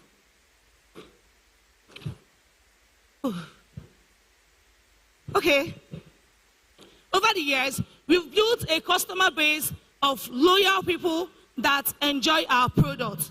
We've taught over 500 people through the art of cake baking and pastry productions. We deliver over 10 to 50 baked goods monthly, and we generate 300K in revenue. If I access this grant, I intend to expand my business into a walk-in store where people can be able to come, sit out, relax, and enjoy our product, as well as accommodate more trainees. Beyond business growth, we intend to provide employment opportunities for people in our community. Also, we intend to upgrade our kitchen equipment as well as increase our productivity. Our vision is to become the leading cake brand in Anambra State and Nigeria at large. Thank you so much.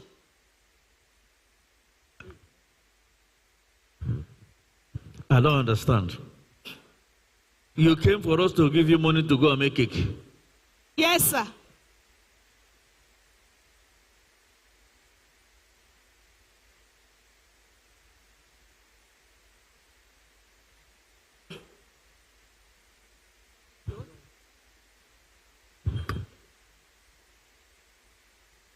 Deluxe, have we? Yes, ma. That's a wonderful speech. Pitch. What, is this? There's cake. There's nothing new in cake. Everybody is doing cake. So what is so special about your cake?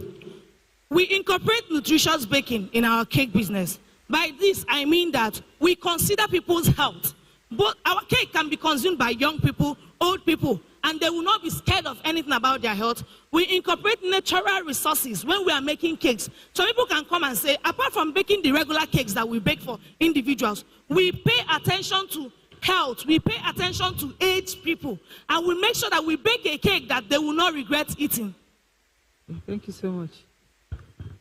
Please, this contest is being assessed on 2 polls. Okay. One is the innovation in your value proposition. Okay. And the second one is the social impact. Can you tell me specifically what value are you proposing and what is the social impact? Okay. From this our business, we are going to empower people. A lot of people don't have skills. And it's not easy to get a white-collar job in Nigeria. We all know this. We are going to empower people. By empowering people, we are taking them off the street. We are giving them a means to make their own money. Also, when we expand our outlets, we are going to employ people. By employing them, we are giving them a means to an end of their own living.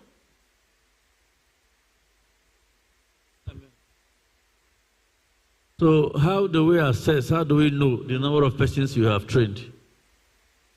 I've collaborated with some NGOs, and you can actually check my page and you will see all my trainees under there. I will do that now. No. I said that we've trained over 500 people, both pro bono and in collaboration with people. Yes, sir. All right, thank you very much. Thank you so much.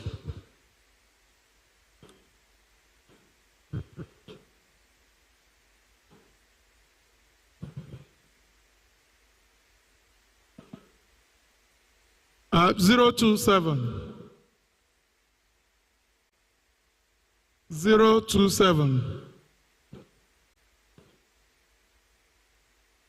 Come with the cake. Cake. Talking about cake. About you.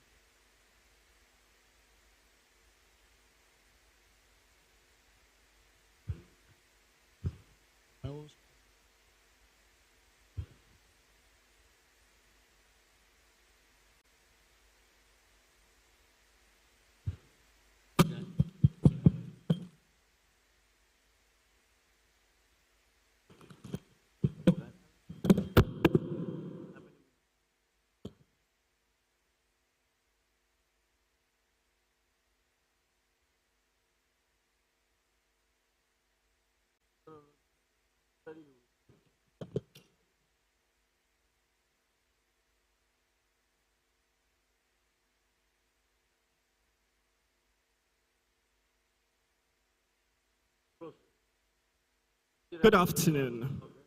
What do you think about a cup that you can eat? My name is Theophilus Venn. I am a pharmacist and also the founder of Vent Ventures, a health and climate smart company that is producing foods that nourishes the people and also protects the planet. We do this through our biscuits, which comes in various shapes and sizes, which helps to nourish the body and also to protect the environment. Our flagship product is the Edvin Edible Cup, a cup that you can actually eat. It is made from fresh Nigerian tropical fruits. This cup can serve your drinks, it can also serve your beverages, it can serve your chocolates, your yogurts, and your ice cream. In fact, When you finish your drink, you can eat your cup. Now, if you decide to discard your cup, it will break down within 14 days. It is beneficial to the ecosystem. It can be taken up by the soil and also by the aquatic life as food. Now, when you eat it, it will nourish you. We are setting a pace as part of our competitive advantage, integrating health and also sustainability. We are addressing the issue of plastic pollution, its effect and environmental challenge. I would like to say, Anambra generates 180,000 metric tons of plastics, and single-use plastics like the disposable cups plays a significant amount of it. With this alternative, you can actually have an alternative to single-use plastics. Lastly, I would like to say, join the fight against plastic pollution. Would you like to see me use the edible cup? Thank you. Okay, his time is not even up.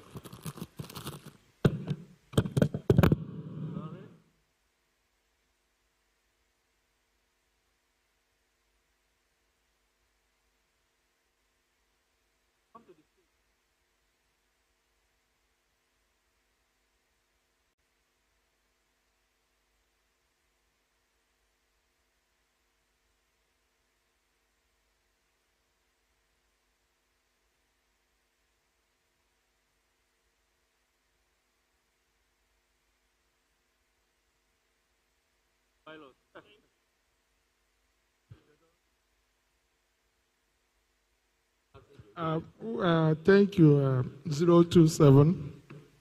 That's a very nice speech. But let me ask you, how do you source the raw material? That's question one. How do you source the raw material? Two, being a food product, does it have NAFDAC satisfied number, or is it satisfied by NAFDAC?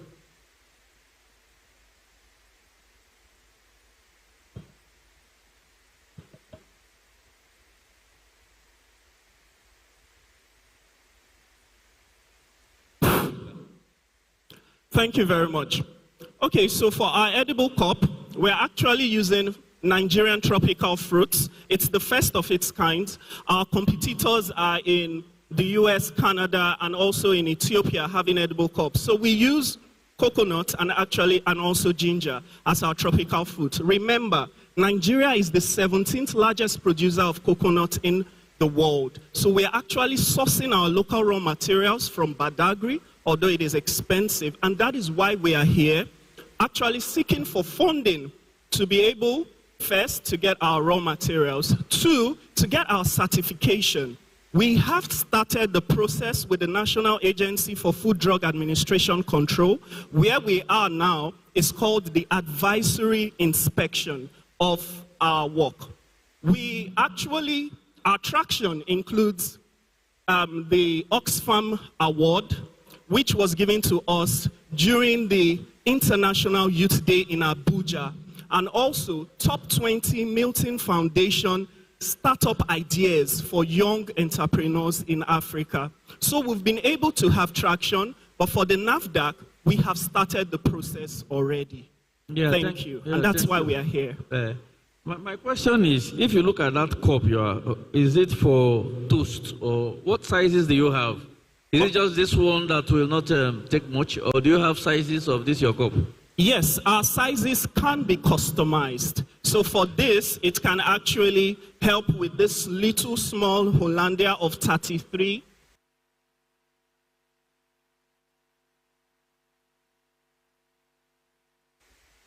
And it is half of this. So with two of these cups, you can actually finish this and have a refreshing snack at the end of the day.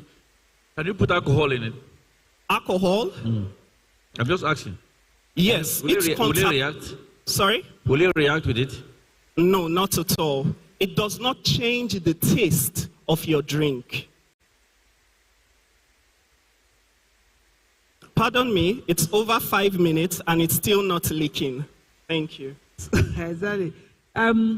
What of hot things? Can you use it for hot things? Thank you very much. So that's part of the drawbacks for now. We do not use hot liquid. But you can actually use beverages, warm beverages for the cup. Yes. So you can actually use it for, we are a B2B business.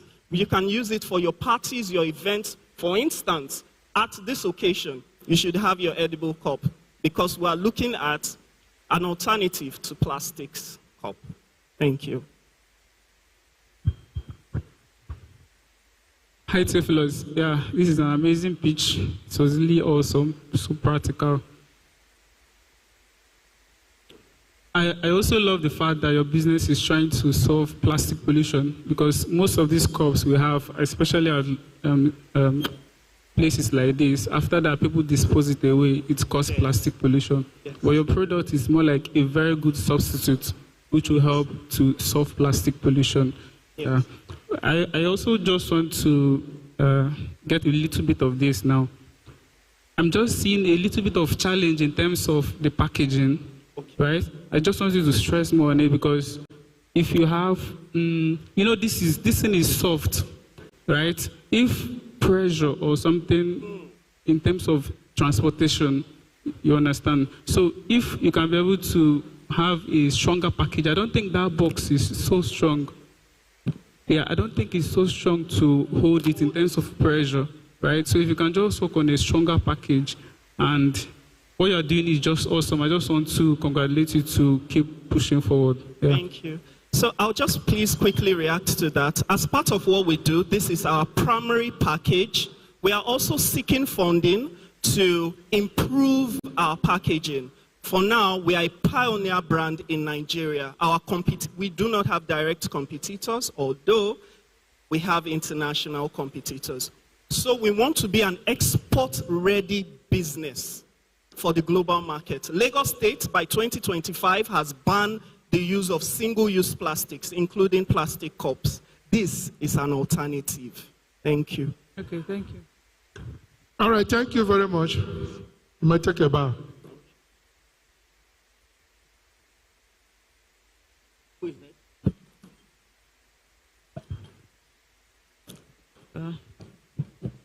Thank you so much. We have come to the end of the pitching content. Okay. We've come to the end of the pitching section, so we'll put our heads together and come out with the results. Thank you so much. Thank you very much. Please, a round of applause for this panel of judges. Thank you very much.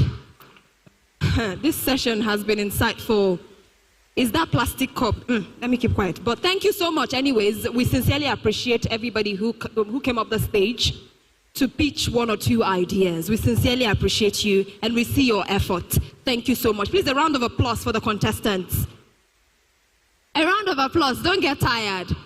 Please, before I call on, the speakers who I want to, you take the microphone, I want to quickly talk about some members of the audience who, I sincerely, first of all, want to apologize that they were not recognized before now. I'm talking of people with special needs. We have some of them here.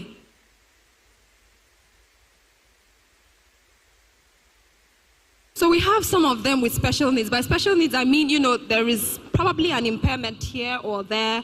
Could be the eyes, could be, auditory and all of that. And they've been here. And in that same light, if you notice, we've had people here who have been speaking to us. They are the association or members of the Association of Sign Language. That is, these are sign language interpreters.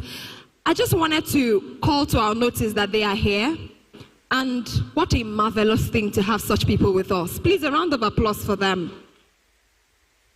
I also want to seize this opportunity to apologize, especially to these people with special needs and to this association, for not giving you enough credibility and also for not recognizing you before now. I sincerely apologize. Honestly, it was not intentional. I just wanted you to know. And if we have people behind who are in charge, the culinary people, please, if you can, please, let's give something to them. If they come to you, please, anything available, let's give it to them. I understand one of them, had a fall here. I just want to really apologize here, please. We are sincerely sorry for not mentioning, for not recognizing you. We sincerely appreciate you. Thank you for coming. Please, a round of applause for each one of them. Thank you very much. I have about 20 of them here, and I cannot go on calling their names for want of time. But please, thank you so much. We appreciate you. We like that you're here, and we hope to have you another time. And we know you'd want to pitch one or two businesses, but for now, first, let's just have you around us. Hopefully, there'll be something. I think Uduf Africa will have something very soon for people with special needs. So you can also pitch, because I'm sure you have your ideas, your business ideas, and you matter a lot to us. So thank you very much. Thank you. I don't know. Okay, we still have Mr. Onyeka Ewa here, and I would want him to come up here and give us, just a brief talk while the panel of judges compute the results for the contestants. Don't worry, it will soon be over. We'll soon be done. And as soon as Mr. Onyeka is done, we would have the president come up and give us the vote of thanks. But for now, we have Mr. Onyeka. We have Mr. Onyeka Paulinus Ewa. He is the chairman, board of director, Mega Living Global Resources Limited, and Crystal Garden Estate Limited. He is a life coach and leadership expert. Ladies and gentlemen, if you're not too busy, please a round of applause for Mr. Chief Dr. Onyeka Paulinus Ewa. Thank you very much, sir. A very humble person. Thank you.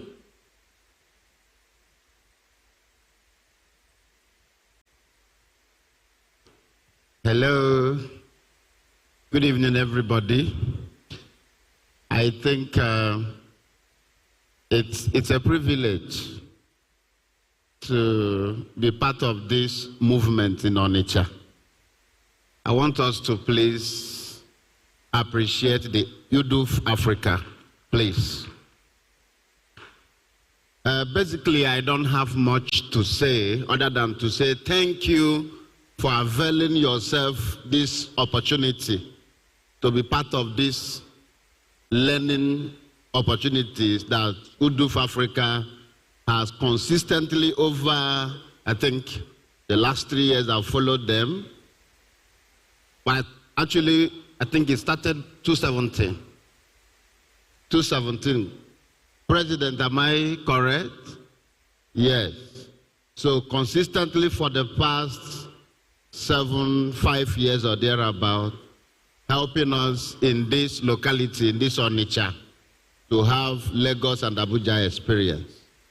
So it's something that is worth applauding them for giving us this privilege to, yes, having Lagos and Abuja experience here in Onitsha. So it is a wonderful experience. Basically, as a young business person, I want to encourage us as we are pursuing business and money. I have a little philosophy that is guiding my little life.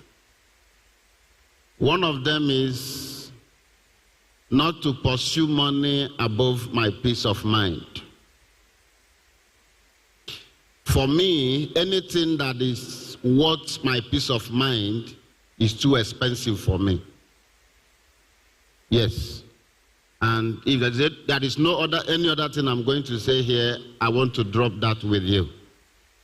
In your quest for wealth creation, money making, anything, please don't pursue anything that will cost you your peace of mind. 2, I place premium on relationships. Anything I believe I'm going to make or become in this life will come from relationships. So value people above money. Don't use people. Build good relationship. To me, I say, make more friends. Don't create enemies. Whatever you are going to become in this life, God has designed this life in a way that they must come through people. So make people, try to see how to be of value to people, and money will come. Thank you so much, and God bless you. God bless you. Thank you so much. And that was brief and straight to the point. Thank you very much. Please, a round of applause once again for him. Thank you. Coming up next is the CEO of City of Transformation in the person of Pastor Samuel Obiora. Pastor, let's have you come up. Thank you very much.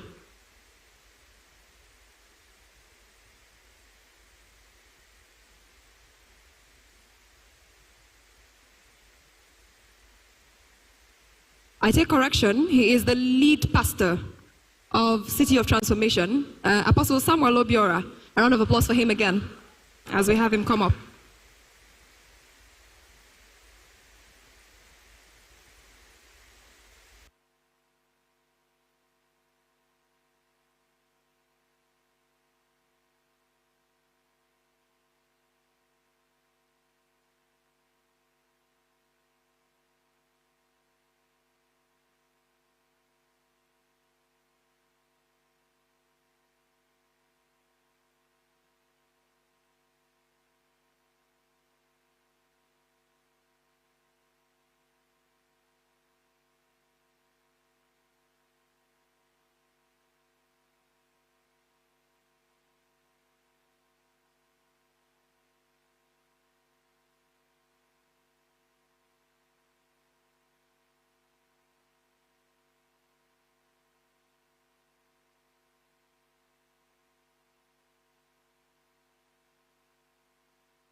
It's not just about the vision of a leader.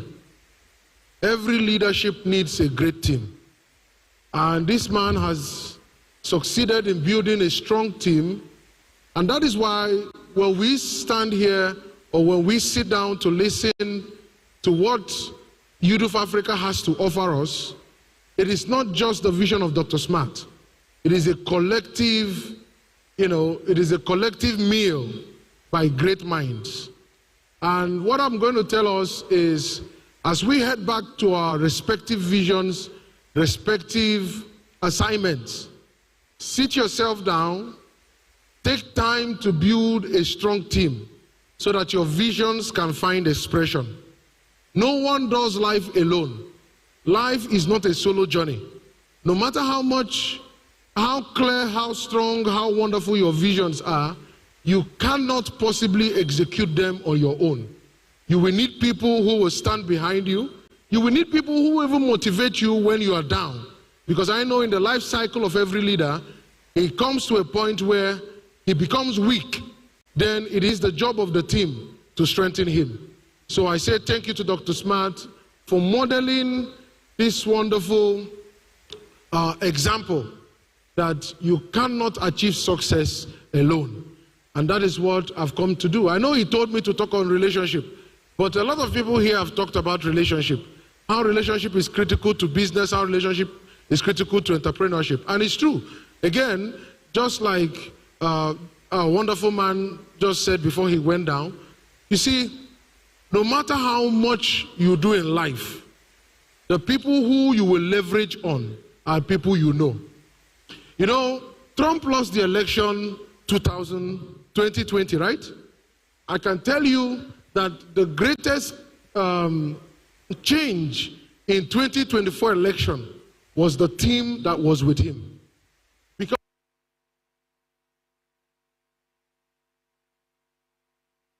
if you watch the team that was with him previously, the relationships, some of them sabotaged what he was doing. Some of them sold him out. Some of them testified against him. And guess what happened? He teamed up with Elon Musk and so many other people. Guess what happened? At the end of the day, he has won. To be honest with you, without the backup with Twitter, he would not have won this election. Believe me, no matter how much you have in your account, there are certain problems you are going to encounter and your money is not big enough to solve it. What will solve it is the people you know who can speak to you or speak for you in the right places. So I encourage you, as much as you chase money, chase solid friends. Chase solid friends. Chase solid contacts. And be genuine with them. Have good intentions over them. Let them know that you value them. Let it not just be, these days, people just keep contacts because of the rainy days. Be genuine about those friendships. Be genuine about those relationships. It will come in handy one way or the other. And the most important thing about relationship is the value you yourself add to that relationship. One thing I've known about successful men is they're not very quick to make relationship and make friends. Before they make friends and keep solid relationships, they want to know what you are adding to them. So if you add no value to somebody, that person, I believe, cannot want you to be his friend or want you to be part of his life. So add value to yourself so that your relationship can be valuable to someone who wants you to be part of his life. Thank you so much, and God bless you.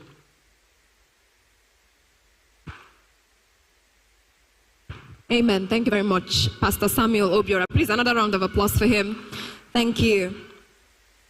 So I want to quickly, just before we get the vote of thanks, because we understand that our guest speakers, they've been here for a long time, so we should at least let them go. But before that, let me quickly welcome to the stage another resource person of the Youth of Africa, in the person of Mrs. Ezani Stella, the PRO Grundvik movement. She's also going to speak for 5 minutes, something quickly before we proceed. A round of applause. Okay.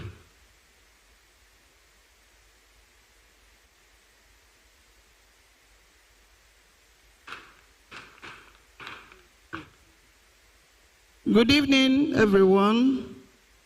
I appreciate the organizers of this great event. I'm privileged to be here by the grace of God. And firstly, I have to introduce myself as she did. I am Mrs. Eda Anistella from Grundvik Institute and Polytechnic, Oba. It's a movement, an educational movement that has been in existence for a very long time. And I appreciate the person that invited us to this program to come and witness what is happening here.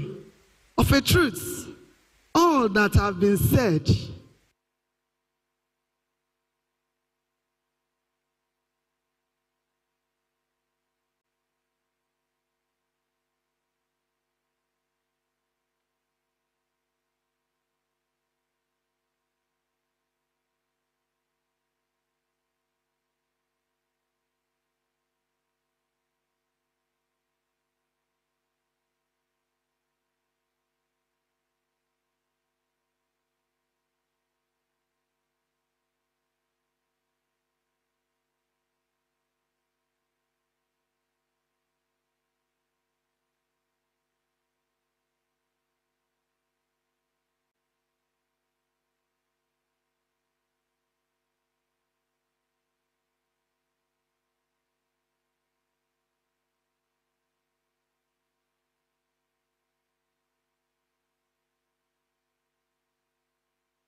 to speak to us regarding what we can produce and what we have. But there are challenges we do face in this field. Just like all the speakers have spoken well, everything they said, I think I know some things. I think I know some things that I'm going to also relate to our students in the school. Already now, Anambra State is already sponsoring One Youth, Two Skills program, which our school is also a basic study platform for the students that they are training. We are already partnering with the government in training and raising up entrepreneurs. Again, there are other NGOs that sponsor people like Stella Odua Foundation, under Max Life, have been sponsoring more than 100 students in the school. We have trained more than 100 before, and they are still there. There is another organization on ground which we call the Solari, a man from Oba. They sponsored about 50 students last semester. This semester they have about 40 with us already now still studying. So I saw this platform as a very big adventure that my organization, Grunvic Movement, have to venture into. So, and again, I want to also appeal to all the sponsors and the organizers of this platform and the NGOs that are here present to also buy into our idea and come alongside with us, because there are some challenges we are facing. And these challenges are like sponsors. Some of the students and some of our youth also want to study under this platform, but they are underprivileged. They don't have the sponsorship, they don't have the fund to continue. Some will come and do 3 months and could not pay, and they will go back home. Maybe in your own capacity, anywhere you feel or you think you can help out to bring up this youth and this desirous being who really want to undertake these skills, anywhere you want, in your community, in Nigeria, in Africa, in your society, in your family, anywhere you feel you can come in and help out by sponsoring 10, 20, even one person is okay, and it is advisable. Again, we are also appealing under this platform for people who will do what? Who will leverage the less privileged among us. Maybe ask questions through our institution and know if there is anywhere you can help us. Maybe with equipment, maybe with machines, maybe with contacts that can help them to go further in their field of learning. So please, I don't want to speak much. And also, every year we run a scholarship for those that are interested. We run a scholarship program every year from September. From September, we do run a scholarship program in case there is anybody here that is interested. I want to also introduce our polytechnic, which is Grunvic Polytechnic. So please, because of time, we are out there in case you have any more questions. Thank you. Thank you very much, Mrs. Ezan Estella. Please, she's here just in case you need any information about Grunvic. Ladies and gentlemen, your patience is unrivaled, and I appreciate it. If you're still here till now, please, a round of applause for yourself. Thank you very much. I shall be calling Shegun to do justice to the awards. It's time to present the awards to the different awardees. Please do not leave, okay? Do not leave. Let's do this. This is very important. One of the high points of this event, ladies and gentlemen. Okay, good evening, everyone. So we'll do this quickly. The first person on our list who will have to appreciate one of our guest speakers is our one and very own. Right from when I talked with the company, they have always been supportive of this event. The last year it was streamed on DSTV and GoTV. Actually, everything we have been doing here today is streamed live on DSTV and GoTV and on YouTube and on Facebook. So help me put your hands together for Afia TV. And it's so encouraging that we actually didn't have to pay a dime. Like, they came all the way from Enugu to do this, and it's lovely. Thank you very much, sir. So, sir, we would like to invite you on stage, and I would like to call on Dr. Onyekachi, who is our main sponsor for this event, to present this token of appreciation to our dear Emekamba.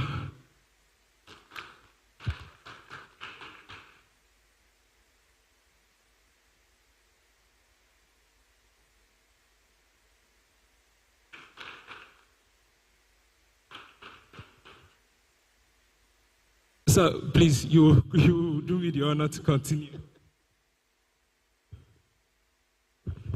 So, I'd also like to present this token of appreciation to our dear Prof, Professor Clementina Uchenna Aguiano.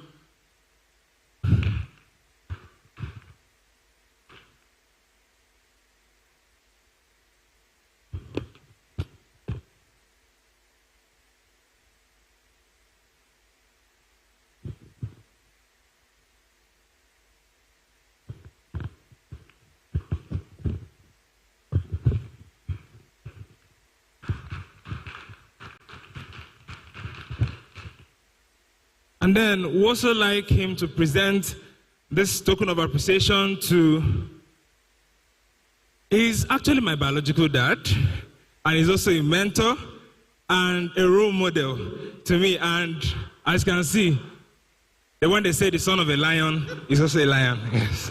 So let's present this token to Professor Olusegun Oludakpo Shogbeso.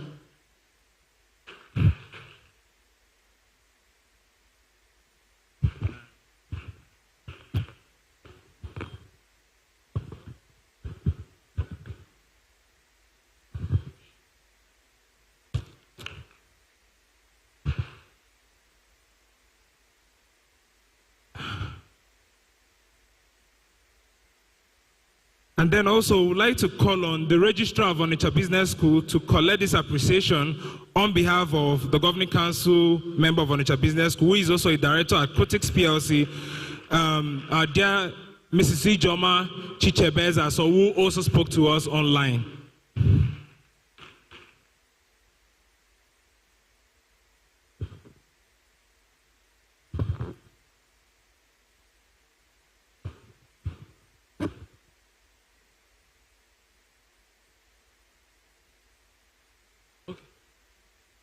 And then, to our very own, I would say I'm actually very surprised that at a call, he said yes, that he was coming down to Onitsha. I know how busy he is. In fact, I know the trainings he just finished, even for the Nigerian military, chief of staffs and the likes, and he's here today. He's one person I would say is so humble, because when I met him, there's something that happened when we went to get something and he told us, and I was like, wow, this is exceptional. And he's no other person. He's our own father, also from the East, and he's doing great and mighty things in Nigeria and outside Nigeria. In fact, when you read his CV, when he sent me his CV, and even the way he responds to me on WhatsApp, I was like, wow. Like, for such a caliber of person. In fact, actually, this program has made me talk to people I've never believed that when I message them once, they reply me, even though they are very busy. So I would like us to put our hands together loudly for our dear Professor Oke Ikechukwu MNI. And I would like Professor Olusegun Shogbeson to join to present this to him, and our dear Emeka Mba to also join to present this token of appreciation to Professor Oke Ikechukwu MNI.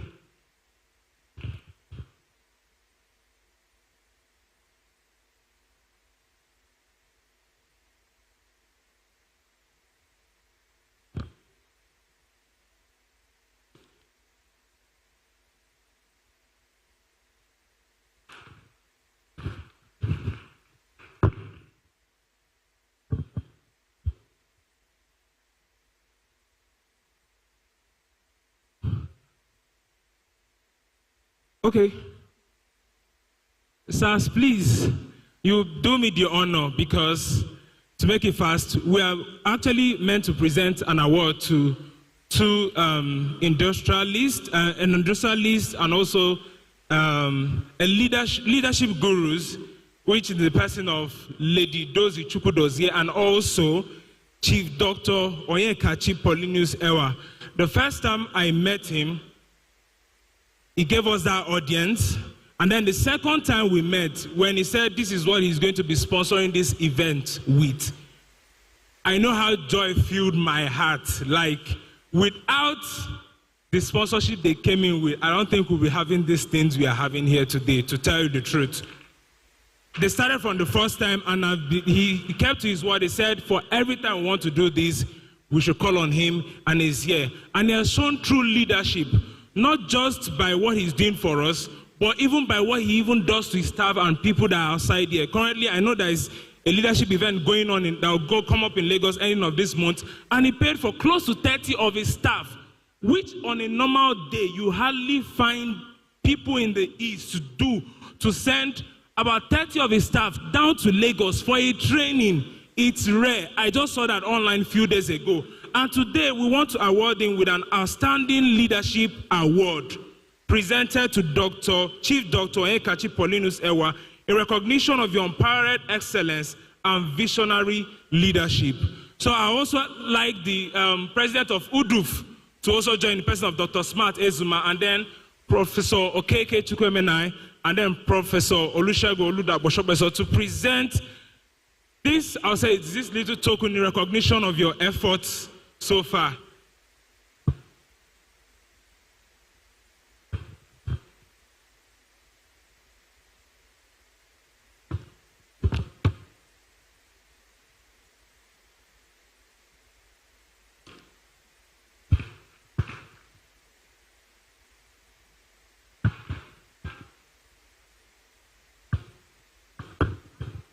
And then, please, one more. We would like Professor Olusegun to take this award on behalf of Lady Ada Chukwudozie.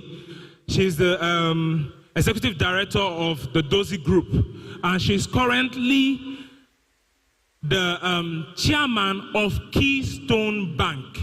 This is our own. Like, that's why basically she's not here today, but she has been here. So I'd like Professor K.K. Chukwuemenai to present this award to Lady Ada Chukwudozie on behalf to... Yes, sir.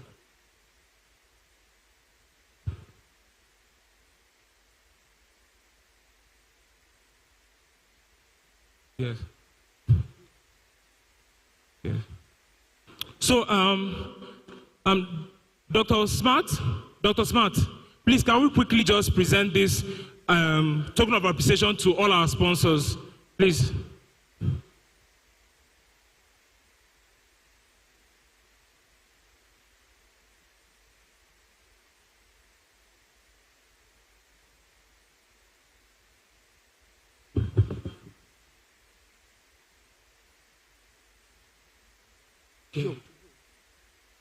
Okay.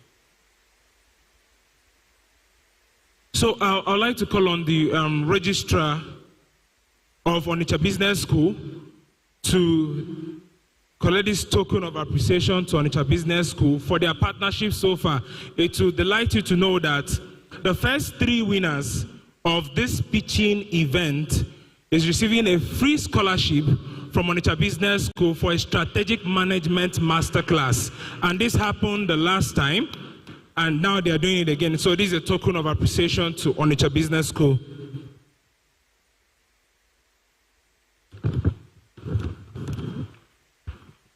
And also, I'd like to call on the general manager of Afia TV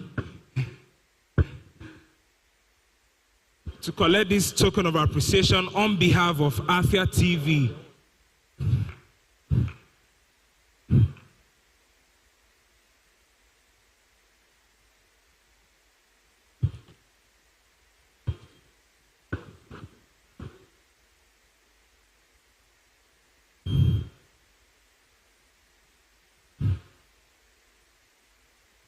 I would like to also invite Chief Dr. Onyekachi to collect this appreciation award on behalf of Crystal Garden Estate for their sponsorship towards this event.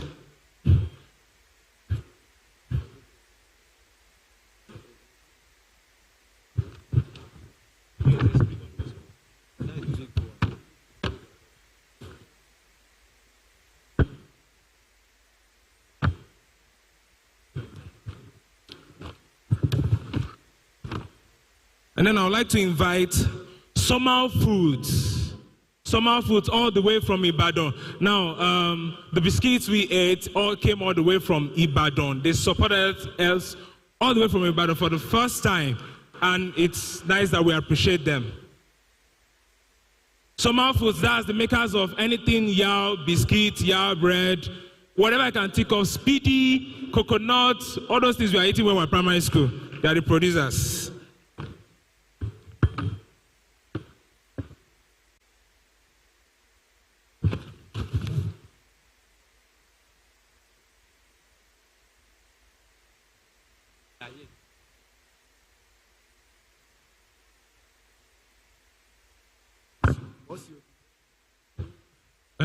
So I would like to call on a representative of the City of Transformation. City of Transformation. Yes. Okay. They're not here again. Okay. So then Amos. I'd like to invite a representative of Amos Best Industries. Amos Best Industries. So maybe we'll have to present it to... Okay, we'll do that and go to their office and present all this to them. Thank you very much. So the next thing that will be done is to announce the winners of the pitching event. So now, for the winner of the pitching event, we'll be going home with ₦1 million, while the first runner-up will be going with 500,000. But the first three is getting a scholarship from Onitsha Business School to do a strategic management masterclass. And then also, courtesy Afia TV, for the first three winners, they'll be getting a free documentary and a free ad from Afia TV on DSTV and Go TV.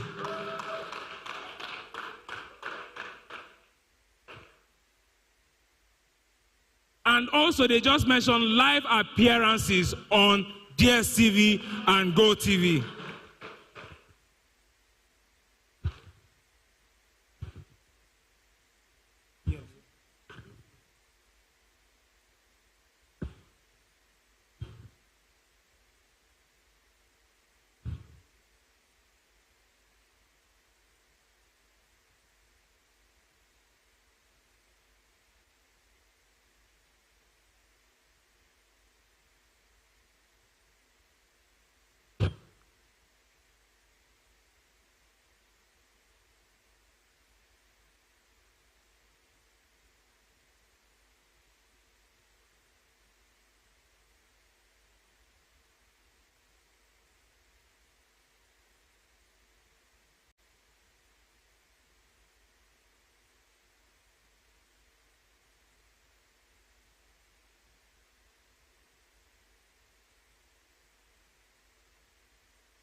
Yes, thank you so much.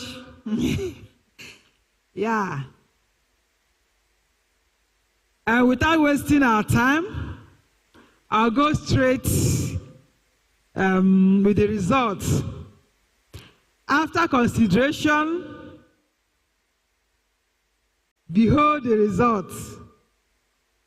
Third position goes to 021. Second position goes to 015. And first position goes to 001. Congratulations.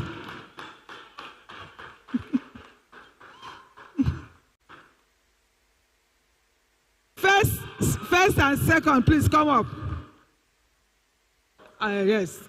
First, second, and third, please. Thank you. Okay, thank you. All right. Thank you very much. We want to invite Professor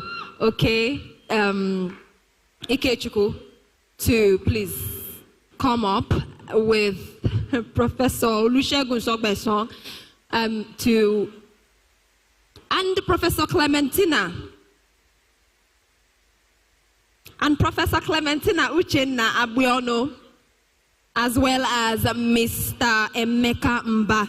Thank you so much. Please, let's have you on stage present this award to the winners. Congratulations once again to the winners. Thank you very much.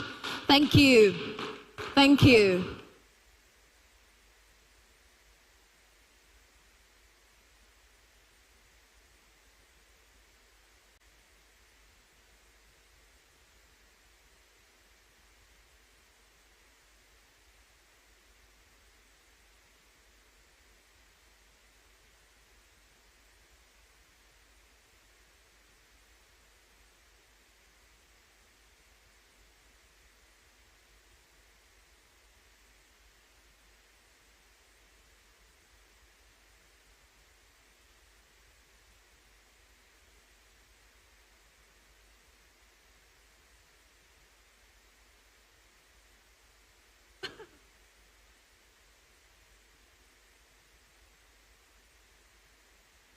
Congratulations. And then to the first runner-up, that's the second position. Please, let's have you.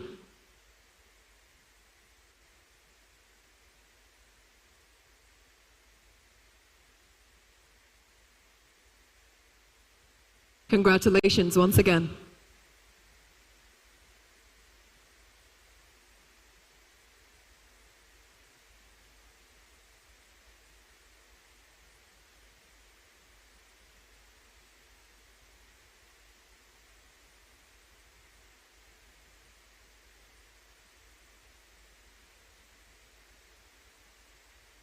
Thank you very much. And now the first person. The first position. Let's do this quickly. Thank you.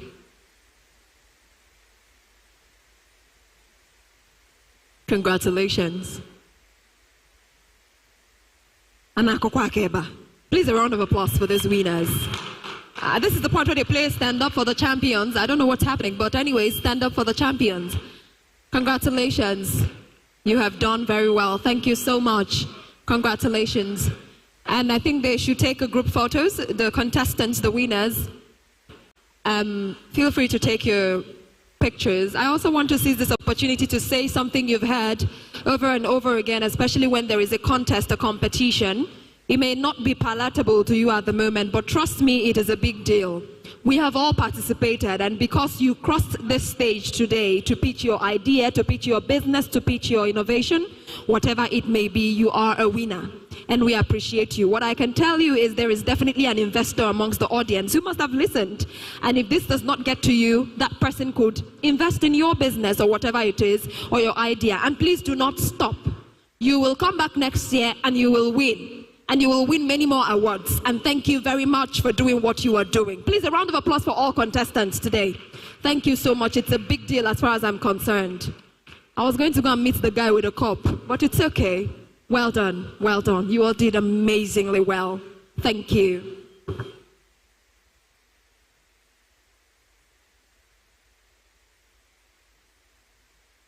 Congratulations. When is it over so I can have my stage back?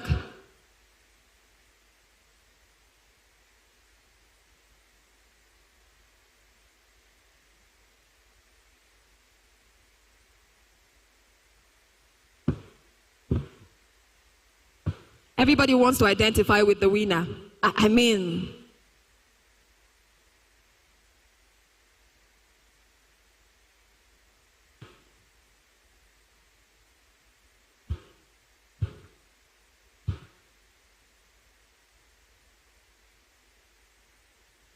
as soon as this is over, we would have the president of UDOF Foundation. The president of UDOF Foundation.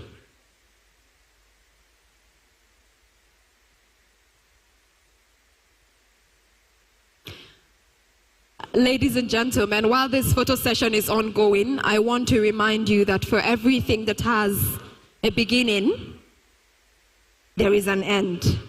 Ladies and gentlemen, it has been a great experience today at the 4th edition of the Under 45 CEOs Business and Leadership Summit 2024. If you agree with me that it's been an insightful, inspiring, and transformative experience, please clap for the organizers. You need to pay attention, no? If you agree with me that it's been transformative, insightful, and inspiring, please a round of applause for the organizers. Thank you very much. I also want you to Clap for yourself for staying till this moment, for accepting value, for digesting it, and for participating thoroughly in it.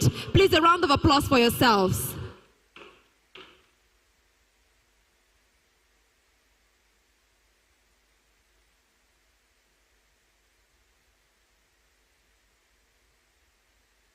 Should the MC come and join? And put ourselves in the middle? They didn't even answer me, these people.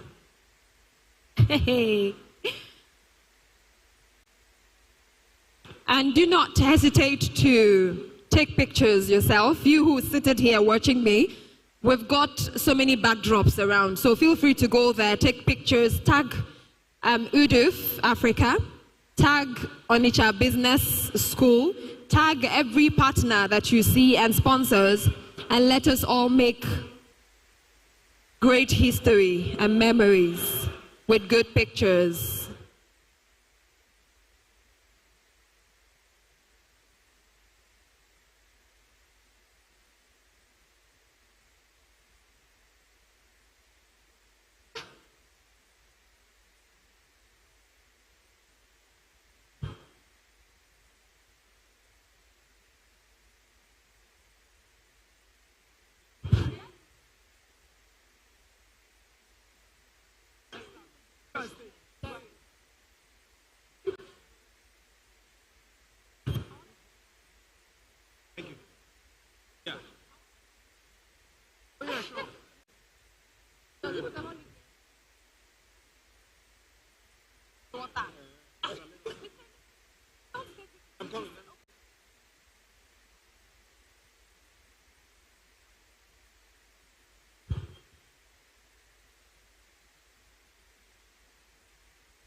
Welcome to Afia TV,